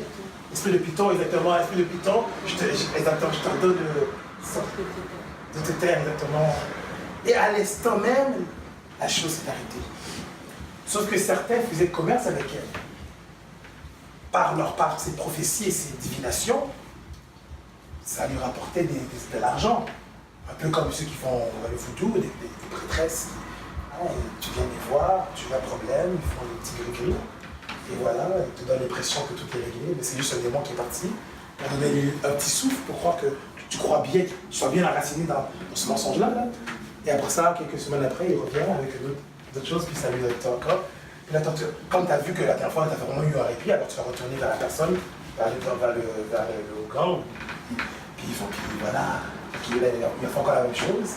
Voilà, quand le démon va encore faire la même tour, il passe par son parti pour un petit temps, laisser croire, laisser un petit moment, puis il revient encore. Donc ça devient un cercle vicieux. Mais ça a causé tout un émoi, et ça les a amenés, non seulement de eux, on les a arrachés leurs vêtements pour les flageoler devant tout le monde, les humilier comme ça, et après ça on les a mis toutes, avec leurs plaies tout blessées là, dans la prison. On les a mis juste comme ça dans la prison. Ils auraient pu être tous découragés à mort. Quand on dit la vérité, quand l'évangile, pourquoi est-ce qu'on fait du ça? Mais finalement, au contraire, ce qu'on a pu constater au milieu même de la nuit, leur louange s'élève au sein de la prison. Aucune prison n'a pu retenir leur louange. Aucune épreuve n'a pu retenir leur adoration à Dieu. Aucune fournaise ne les a rendus muets à leur Dieu. Au sein même de la souffrance, ils ont loué leur Seigneur. Que s'est-il passé?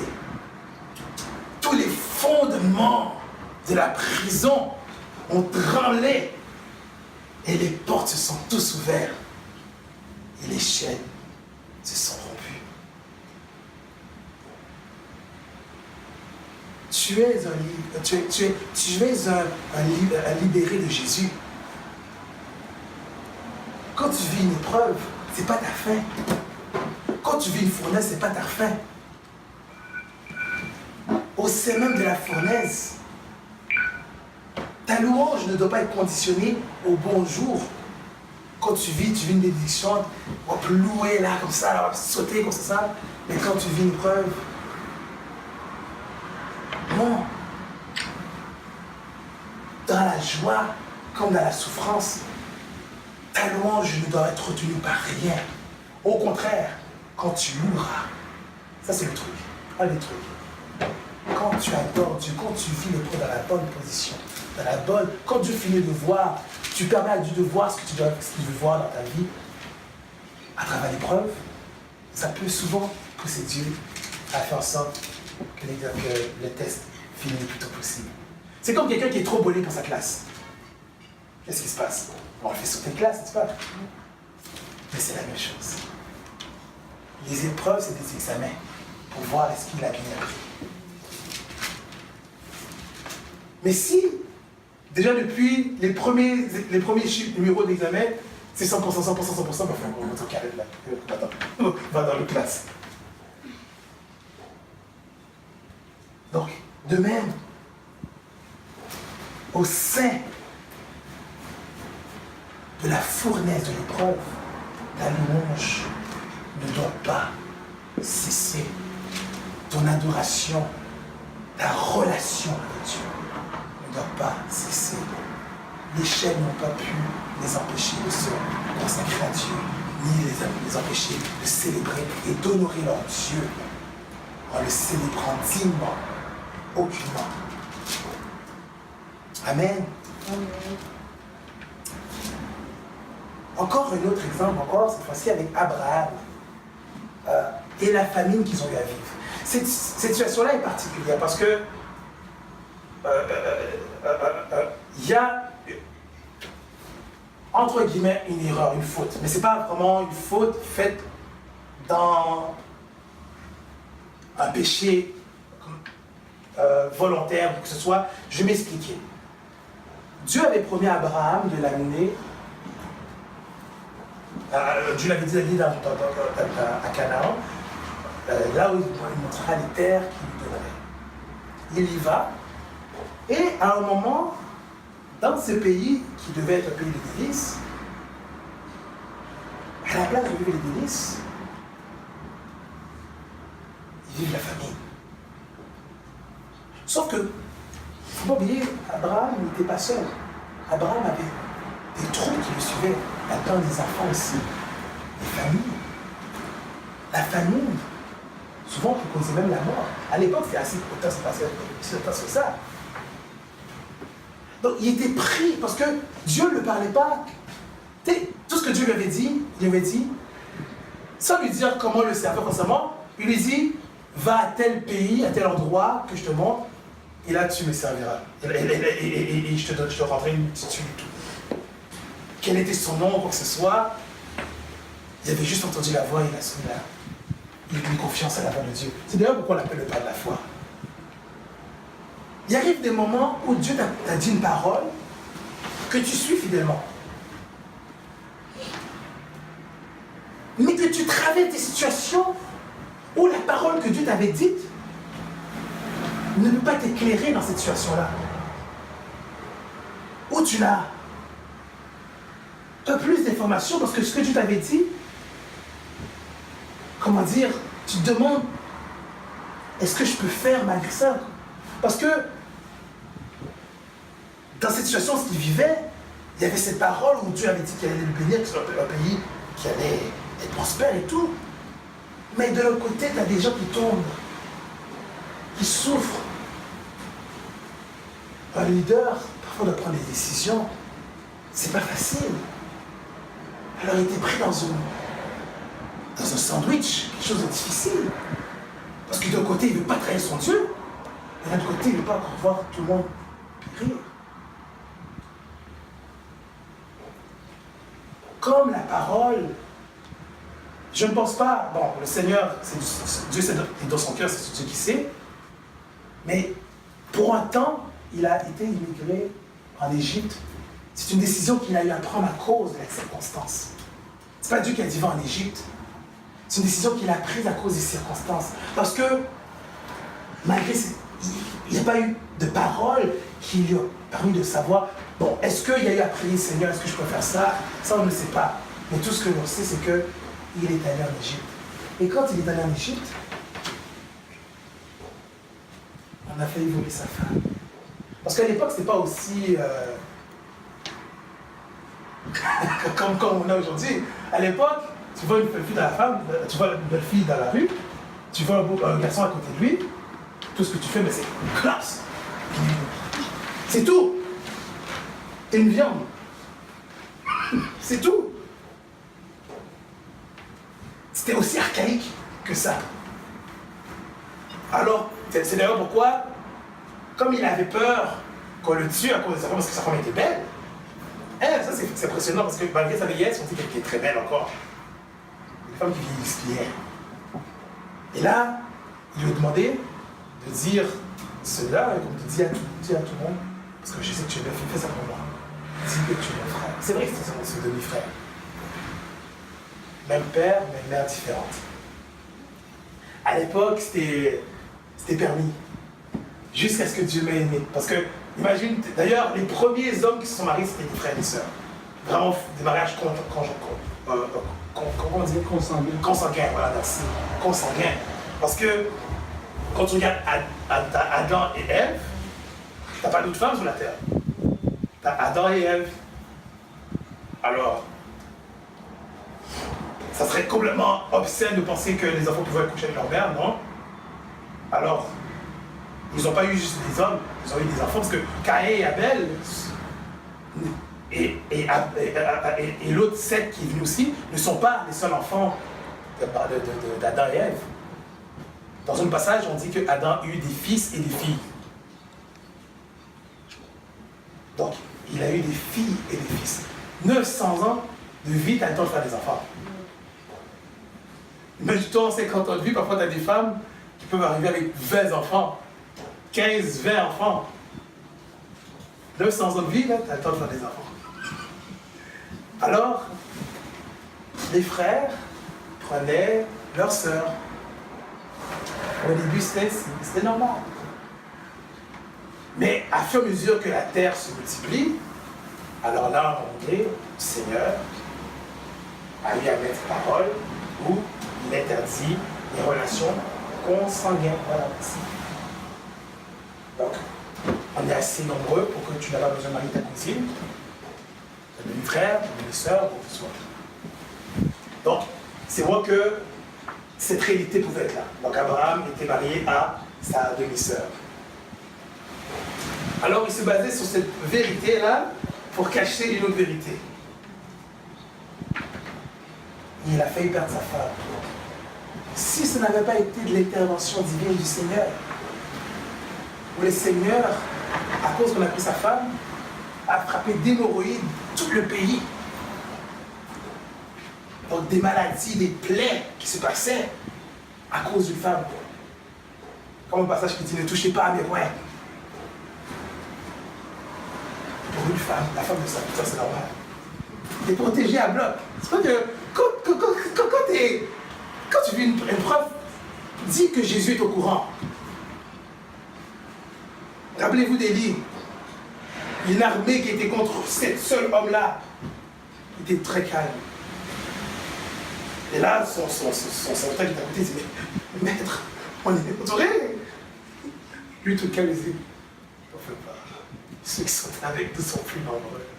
Seigneur, ouvre les yeux tranquilles. Alors finalement, le Seigneur lui ouvre les yeux, il commence à regarder.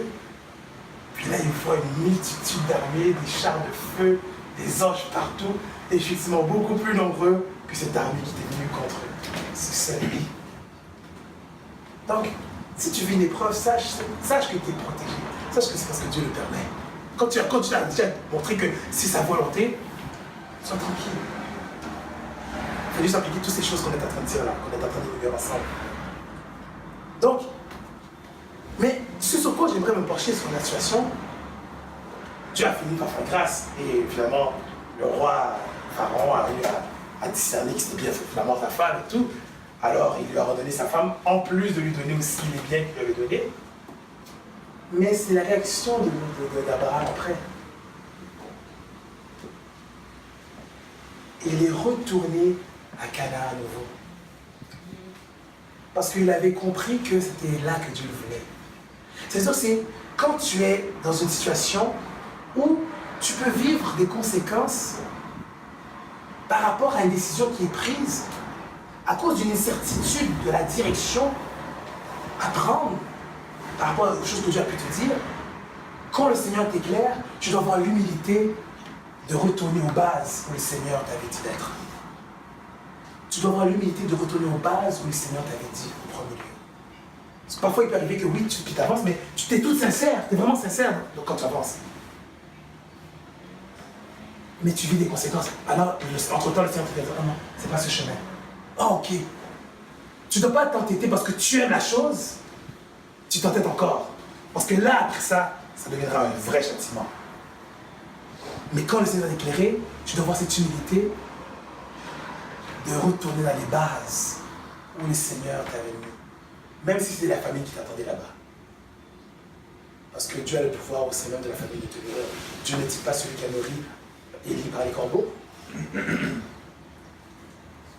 Alors oui, le Seigneur peut te faire vivre au milieu même de la famille. Amen. Il nous reste 3 exemples que j'aimerais qu'on puisse regarder ensemble. L'autre exemple, c'est un exemple assez évident qu'on aura eu à prendre. C'est l'exemple de Moïse. Moïse, qui, on le sait tous, était face à un peuple rebelle, courable, continuellement rebelle.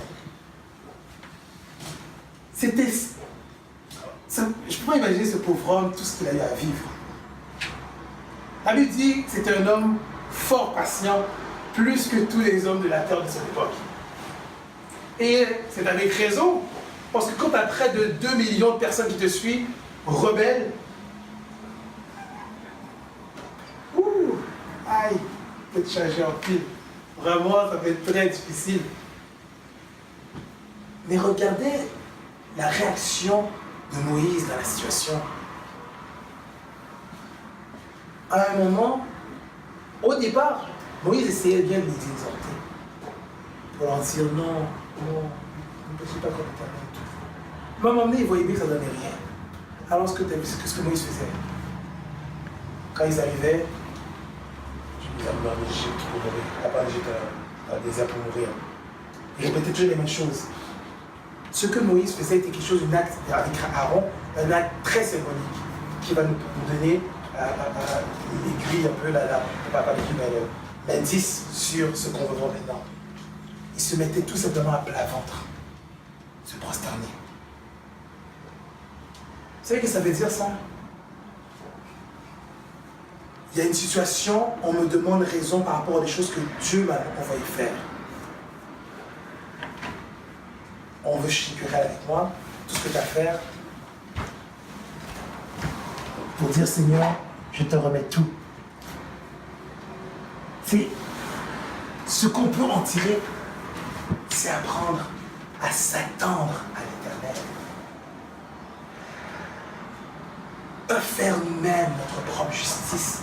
Parce que parfois, il arrive que tu vis des épreuves, parce que l'épreuve a différentes natures. Parfois, l'épreuve peut être causée par des persécutions diverses d'une personne, ou parfois ça peut prendre différentes natures, ça peut être financière ou quoi que ce soit, mais dans le cadre où c'est vraiment l'opposition de tierces personnes, ça ne doit pas t'amener à répliquer. Mais tu dois apprendre à remettre la situation entre les mains de Dieu. À plat ventre. S'attendre à l'intervention divine et non humaine. Divine et non humaine. Parce que quand c'est Dieu qui intervient, ça règle la chose. D'ailleurs, quand Dieu se levait, au moins pour un temps, c'était comme... Ça avait fait arrêter la contestation. Vite, close. Le peuple, vous revenez et dire, ok, prie pour nous, prie pour nous, prie pour nous, prie pour nous. Ça arrêtait vite. Mais comme c'était un peuple tellement au courant, après un temps, il retournait dans les péchés. Mais à chaque fois, Dieu faisait couler sa sèche. Parce qu'ils s'en remettaient à Dieu. Et l'intervention divine de Dieu a plus d'efficacité que toute intervention que nous pouvons faire. Amen. Ça demande d'être patient. Très patient, comme ça a été pour Moïse, dans l'attente de l'épreuve. Combien même que cette épreuve peut prendre la forme de la contestation qui tierce pour que ce soit patience. Dieu fera. L'avant-dernier, quand j'aimerais qu'on puisse regarder ensemble, c'est quelque chose aussi qui est très important aussi, que souvent qui manque beaucoup aux enfants de Dieu. C'est Jean-Baptiste. C'est l'exemple que j'aimerais qu'on puisse regarder. Vous savez, ce Jean-Baptiste, qui a ce témoignage de Dieu, ce leader très humble, où Jésus a eu à dire de lui que parmi tous ceux qui sont nés de femmes, il n'y a pas eu paru le plus grand que Jean-Baptiste. C'est fort. Parce qu'on a eu déjà des Moïse, des David et tout, des Élie. Et pourtant, on dit que lui, il est le plus grand. Il n'a pas fait de miracle. Il n'a pas fait de prodige, il n'a pas fait de guérison. On dit que c'était le plus grand. Souvent, on mesure les grands hommes de Dieu par les miracles, par les prophéties, par les grosses choses qu'ils font là. C'est pas ça qui détermine un grand homme de Dieu. Ce qui détermine un grand homme de Dieu, c'est comment il se donne à Jésus. Son obéissance. Cet homme-là était dans une vie de privation le plus complet. Au point qu'on était capable de dire quel vêtement qu'il y avait. Et moi, je ne peux pas dire tout le cadre que Vanessa a, ou que Marie a. Vous êtes des femmes. Alors oui, vous avez des vêtements. Vous en avez plein. Vous êtes la cible des marketing. Vêtements sur vêtements. Mais si on est capable de dire qu'un tel porte tel vêtement, puis de dire, tu trouves comme que tous les jours de la vie d'une personne, on est capable de dire, ok, c'est la personne qui porte tel vêtement carotté. C'est parce que c'est sur ce vêtement. Lui, le seul vêtement qu'il avait, c'était un manteau de poil de chameau, ceinture de cuir. On est capable de décrire avec précision qu'est-ce qu'il avait. C'est tout ce qu'il avait. Il n'était pas là à se plaindre, Seigneur, j'ai pas de vêtements. Combien de fois on a pu dire ça? J'ai pas de vêtements.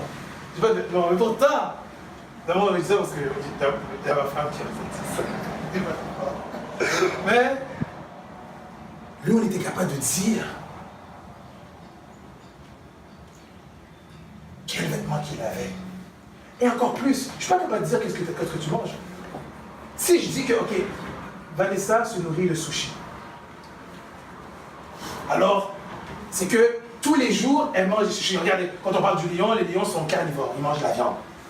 C'est ça, on ne pourra jamais penser à lui manger la crème glacée. Comment? Des M&M? Ok. De l'herbe, ok, de l'herbe. Je pense que parfois, non, je pense pas, je sais pas. Mais de l'herbe, par exemple. Si on est capable de dire la viande, c'est parce que c'est spécifiquement ce qu'ils mangent. Que ce soit la viande de chèvre, la viande de... Peut-être pas qu'elle vient de la trouver. La viande. La vie nous-mêmes. Elle est très affamée. Mais lui, on était capable de dire qu'est-ce qu'il mangeait. Il se nourrissait de miel et de sauterelle. De miel sauvage et de sauterelle. Donc, on est capable de dire qu'est-ce qu'il porte, on est capable de dire qu'est-ce qu'il mange. Il se prive tellement qu'il prend que le strict nécessaire. C'est fort. Il n'y a pas personne dans la Bible qui s'est donné autant que lui. C'est moi qui dis que parmi ceux qui sont nés de femmes, aucun n'est plus grand que lui. Sa dévotion, sa privation, il n'avait même pas de femme.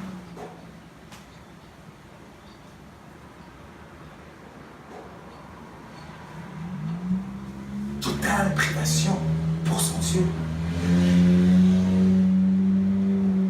Et c'est celui-ci qui a eu à dire, pas avec timidité, avec assurance. Voici l'agneau de Dieu qui ôte le péché du monde. Il n'a pas dit, je pense que c'est lui, je le sens. Il a dit avec certitude, voici. Retenez bien ça. Il a dit ça, hein? Pas d'ambiguïté, il a dit voici.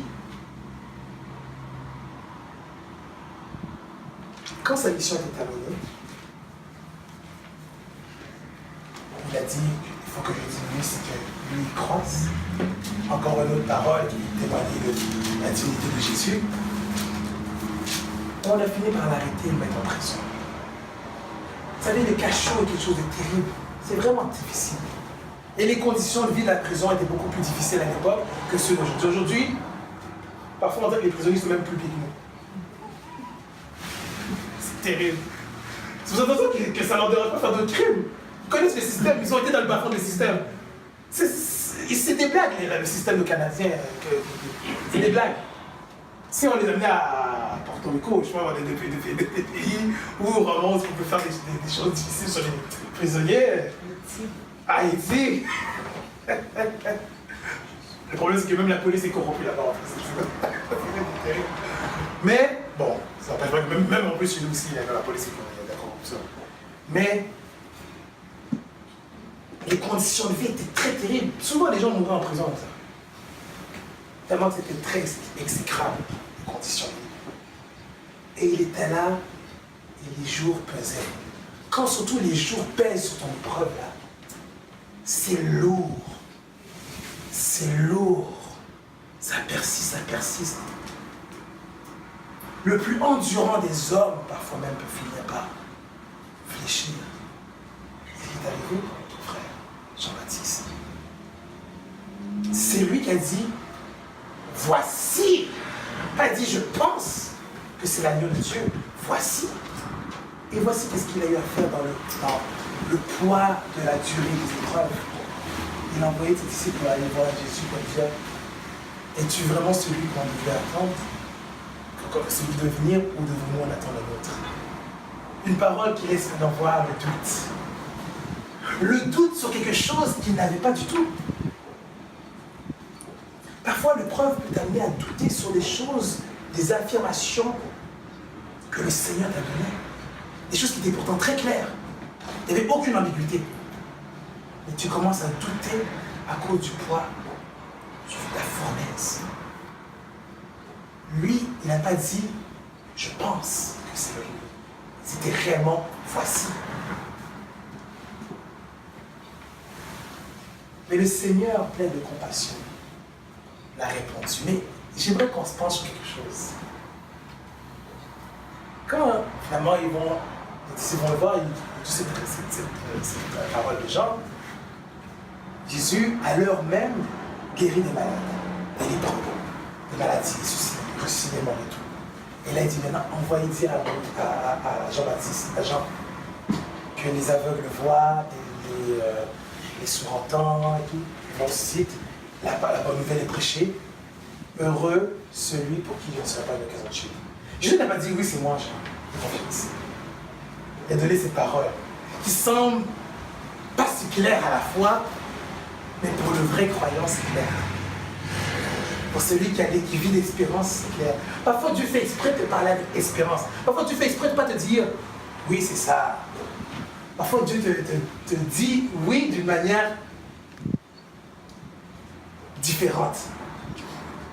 Mais ce qui est merveilleux, c'est qu'on voit son Dieu qui connaît bien son serviteur. Parce que la mission de Jean-Baptiste se trouve dans le livre d'Ésaïe. Et Jésus lui répond par un passage qui se trouve dans le livre d'Ésaïe même. Vous savez bien que c'était un livre qu'il connaissait bien. Quand Jean reçoit la nouvelle, sa réaction à tous c'est très exemplaire. Il n'a pas dit, t'es dans l'épreuve, t'es déjà dans une position très difficile. T'as pas besoin de devinettes. T'as pas besoin d'énigmes. Tu veux que ce soit clair. C'est ton seul, c'est tout ce qui te reste. Toute ta vie, t'as vécu des sacrifices pour Dieu. T'as juste mangé du miel et des sauterelles et t'avais juste un manteau de poil et un tissu de cette sorte de cuir. Tu as vécu juste le sacrifice. Et le peu que tu demandes à Dieu, c'est une énigme. Je te demande oui ou non, Seigneur. C'est quelque chose qu'ils ont pu faire. Seigneur, oui ou non. C'est tout. Regarde maintenant, tout ça m'a mis même en prison. J'ai plus rien, Seigneur. Seigneur, s'il te plaît, oui ou non. C'est tout. Mais non. Ce qu'on a vu à la place, c'est un homme qui, après avoir entendu, il s'était. Et il a pu affronter son destin, la mort qui devait l'attendre. C'était le passage de la rivière pour lui, pour aller de l'autre côté. Il a pu le faire avec espérance. Il a eu la réponse qui le satisfaisait. Voilà les amis, quand tu vas à la fournaise de l'épreuve, tu dois apprendre à te contenter de la réponse de Dieu. Parfois Dieu t'a répondu déjà. Il t'a déjà dit. Tu peux demander au Seigneur quand tu es face à des choses qui peuvent t'amener à douter, mais tu ne dois jamais oublier la certitude de ce que Dieu t'a déjà donné. Et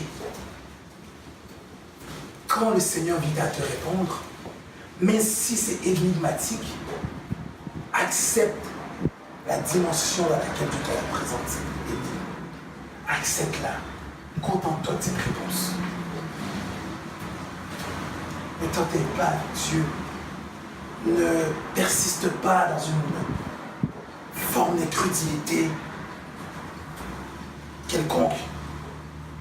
Crois, tout simplement. Fais comme Jean-Baptiste. Lui, il n'avait plus rien. Tout perdu. Tout, il avait, le peu qu'il avait, il avait tout perdu. Il était en prison à cause de l'évangile. La seule chose qu'il demandait, Seigneur, oui ou non. Et Dieu lui a répondu d'une manière qu'un seul croyant pourrait dire Amen. Et ça l'a contenté. Il n'a pas regardé le poids de qu'est-ce qu'il vit pour argumenter ce qu'il peut traverser. Puis le Seigneur soit plus explicite parce que là, ça va pas bien. Puis là, tout. Non. Il s'est contenté humblement de la réponse de son Seigneur. Amen. Gloire à notre Dieu. Les amis, on va terminer avec un dernier exemple. Cette fois-ci, je vous invite, on va le lire ensemble. C'est dans le livre de 1 Samuel, chapitre 30, 1 à 8. 1 Samuel, chapitre 30, versets 1 à 8.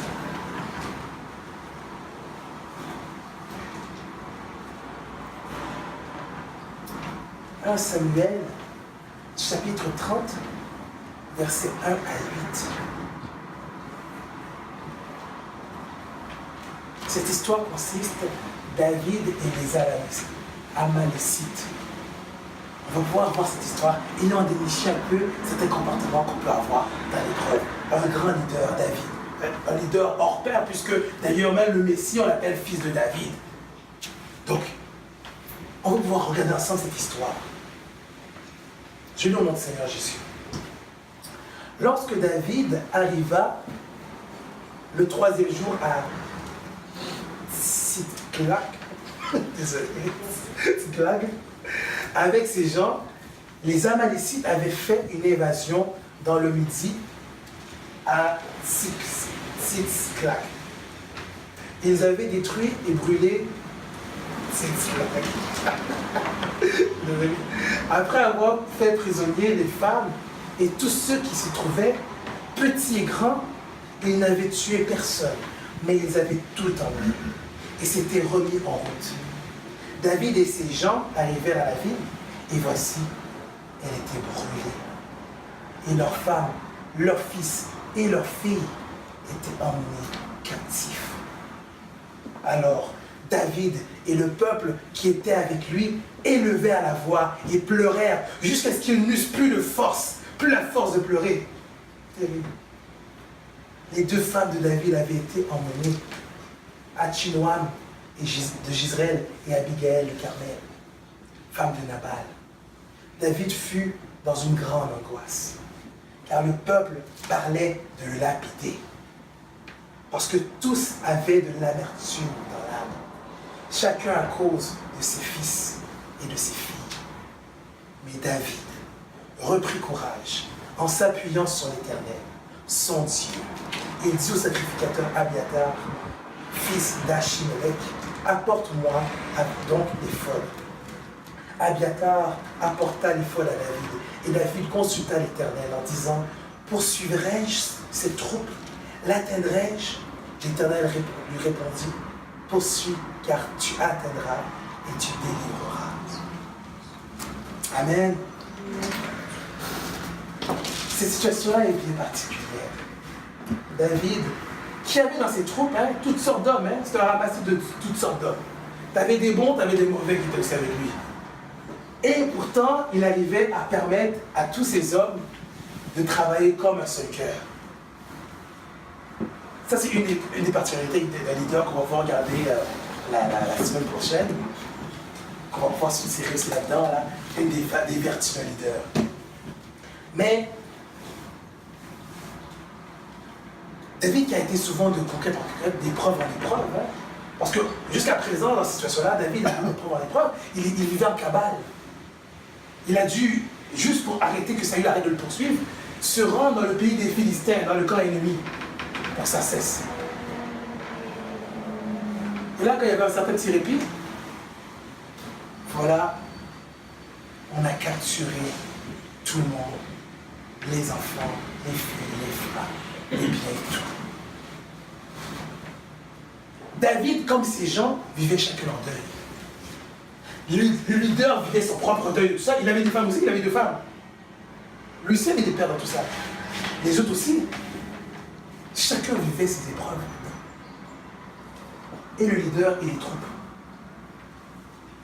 Mais, après avoir pleuré de toute leur force, ils n'avaient plus d'énergie. Tu sais, quand tu as tellement pleuré, tu n'as plus de force, tu pleures encore. C'est ce qui leur est arrivé. Mais à un moment donné, à cause de l'amertume dans le cœur, ils ont commencé à se tourner vers David. Ils ont commencé à en vouloir. C'est souvent parce que quand tu vis une situation, souvent il faut que tu trouves un bouc émissaire. Et souvent c'est le leader qui en prend. Souvent c'est le leader qui en prend. Et David a commencé à craindre pour sa vie parce que ceux qui étaient avec lui, c'était des vaillants hommes. C'était des guerriers. Ils ont commencé à se tourner vers David.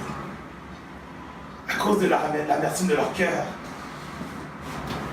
David, dans l'angoisse, il pourrait dire, écoutez les gars, moi aussi j'ai perdu mes femmes. Finalement, on l'entraîne, puis lapidation et tout. Mais David, voyant cela, son appui n'était pas dans sa troupe. Sa troupe était une troupe très malheureuse. Une petite troupe, ça pouvait faire des ravages. Ils étaient puissants. Sa confiance n'était pas dans la puissance de sa troupe. Elle restait en l'Éternel. Alors la Bible dit que David a pris courage en l'Éternel. Et il a consulté l'Éternel. Pour eux, ils pensaient que c'était fini pour ses femmes. Pour eux, ils pensaient que c'était fini pour leur enfant. Tout était désastre. Mais après avoir consulté l'Éternel au sein même de ce moment difficile, où même il y avait une dissension dans toute la troupe, dans le groupe, il a repris courage en son Dieu pour aller continuer à faire ce qu'il faisait toujours. Demander au Seigneur. Il n'a pas changé pour autant. Même si ceux avec qui il avait des conquêtes et des victoires se retournaient contre lui, il s'est tourné vers Dieu quand même encore. Sa confiance était en Dieu. Et Dieu, c'est là qu'il a répondu. Va, tu atteindras. Et là, précision, tu libéreras, tu délivreras. Ça laissait voir qu'ils sont encore sains et saufs. Il y a une possibilité qu'ils sont encore en vie. L'une des choses qu'on peut en tirer dans cette histoire, dans la fournaise de l'épreuve, c'est l'importance de s'appuyer sur l'Éternel, même si le cœur, même si ton cœur a perdu espoir. Il arrive des moments où tu es dans la fournaise de l'épreuve, où même ton cœur, tu sais en tant que chrétien, il faut que tu espères, mais ton cœur même n'a plus envie d'espérer. Ton cœur est même lassé, est indifférent. Pourtant, tu as plein de bonnes paroles de Dieu, mais ton cœur, tu dis une autre parole. Ta foi t'en dit une, ta foi te dit espère, ton cœur te dit laisse faire. Parfois, tu arrives dans cette situation où c'est ainsi, où ta foi te dit espère.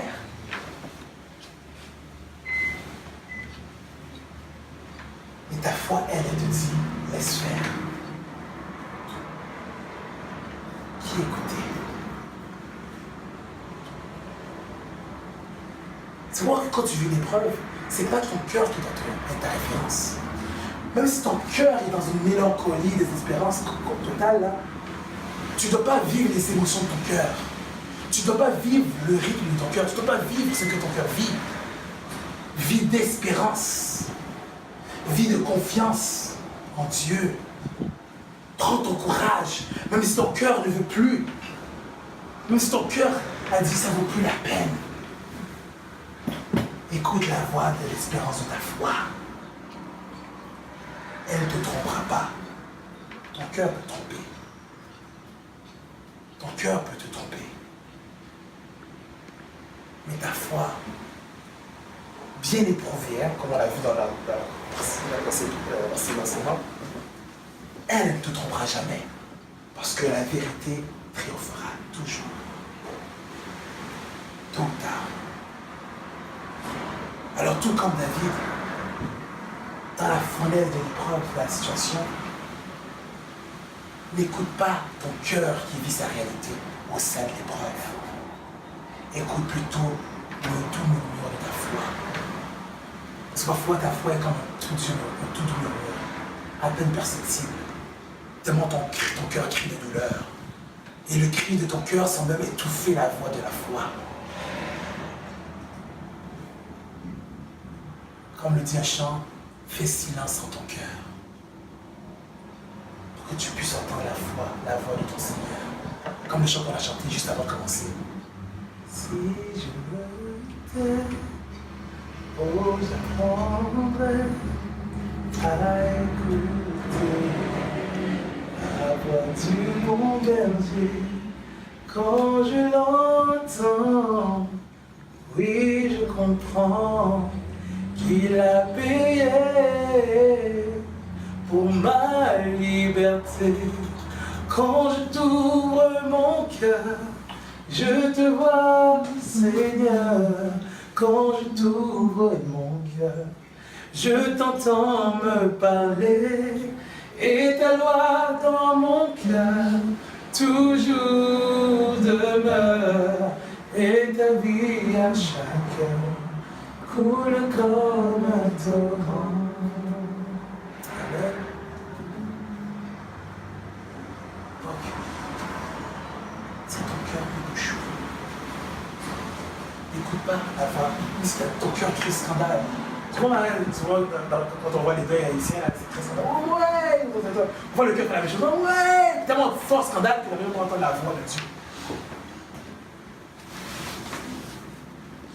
Et concentre ta voix sur la. Concentre ton oreille sur la petite murmure d'encouragement que tu te dis de dire. Notre Dieu règne encore. Jamais son amour ne s'endort. Le vent se déchaîne, nos cœurs sont en peine, mais Dieu nous conduit jusqu'au cœur. Notre Dieu règne encore, jamais son amour ne s'endort. Ce qu'il nous promet reste vrai pour jamais. Notre Dieu règne encore. Amen. Amen. Cette voix-là, tu pourras l'entendre si tu fais silence à ton cœur. Amen.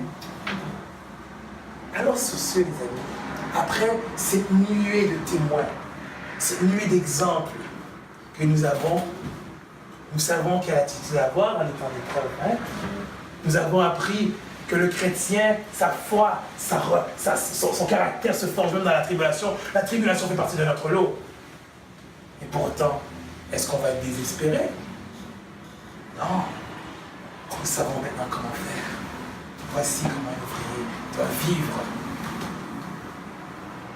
l'épreuve. Amen. Sur ce, j'aimerais nous inviter avec cette parole de conclusion qui se trouve dans le livre de 1 Pierre, chapitre 4, versets 12 à 19. 1 Pierre, chapitre 4, versets 12 à 19. 1 Pierre, chapitre 4, versets 12 à 19.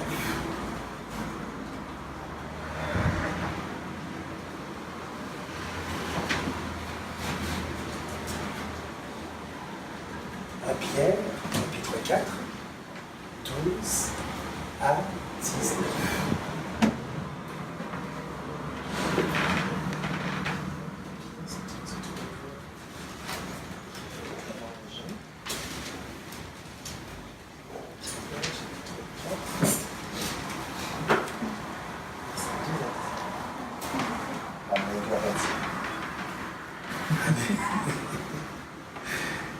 Amen. Je lis au nom du Seigneur Jésus. Jeffrey, est-ce que tu peux lire cette parole pour nous? La gloire du Seigneur. Lève-toi pour nous. Pour le Seigneur plutôt. Pour le Seigneur. C'est le nom du Seigneur. Amen. 12 à 19. Exactement 12. 1 Pierre 4, 12 à 19. Mes bien-aimés, ne trouvez pas étrange d'être dans la fournaise de l'épreuve, comme s'il vous arrivait quelque chose d'extraordinaire. Réjouissez-vous, au contraire, de la part que vous avez aux souffrances de Christ, afin que vous soyez aussi dans la joie et dans l'allégresse lorsque sa gloire apparaîtra. Si vous êtes outragés pour le nom de Christ, vous êtes heureux parce que l'Esprit de gloire, l'Esprit de Dieu, repose sur vous. Que personne d'entre vous, en effet, ne souffre comme meurtrier ou voleur ou malfaiteur, ou pour s'être ingéré dans les affaires d'autrui. Mais si quelqu'un souffre comme chrétien, qu'il n'en ait point honte, et que plutôt il glorifie Dieu à cause de ce nom. Car c'est le moment où le jugement va commencer par la maison de Dieu. Or, si c'est par nous qu'il commence, quelle sera la fin de ceux qui n'obéissent pas à Dieu, à l'évangile de Dieu? Et si le juste se sauve avec peine, que deviendront l'impie et le pécheur? Ainsi que ceux qui souffrent selon la volonté de Dieu remettent leur âme au fidèle Créateur en faisant ce qui est bien. Amen. Gloire à notre Dieu. Et merci, gloire à notre Seigneur. Sur ces belles paroles, c'est sur cela que cette première partie du volet 5 se termine. La semaine prochaine, si la grâce de Dieu le veut bien, nous verrons ensemble les caractéristiques d'un leader.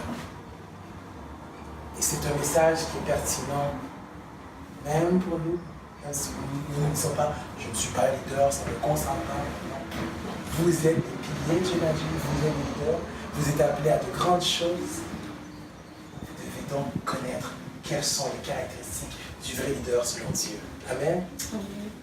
Alors sur ce, j'aimerais qu'on puisse ensemble s'unir dans la prière à la gloire du Seigneur et qu'on puisse pouvoir ensemble se remettre entre les mains du Seigneur. Si on peut même se lever et c'est possible vraiment se donner les mains ensemble à la gloire du Seigneur Jésus.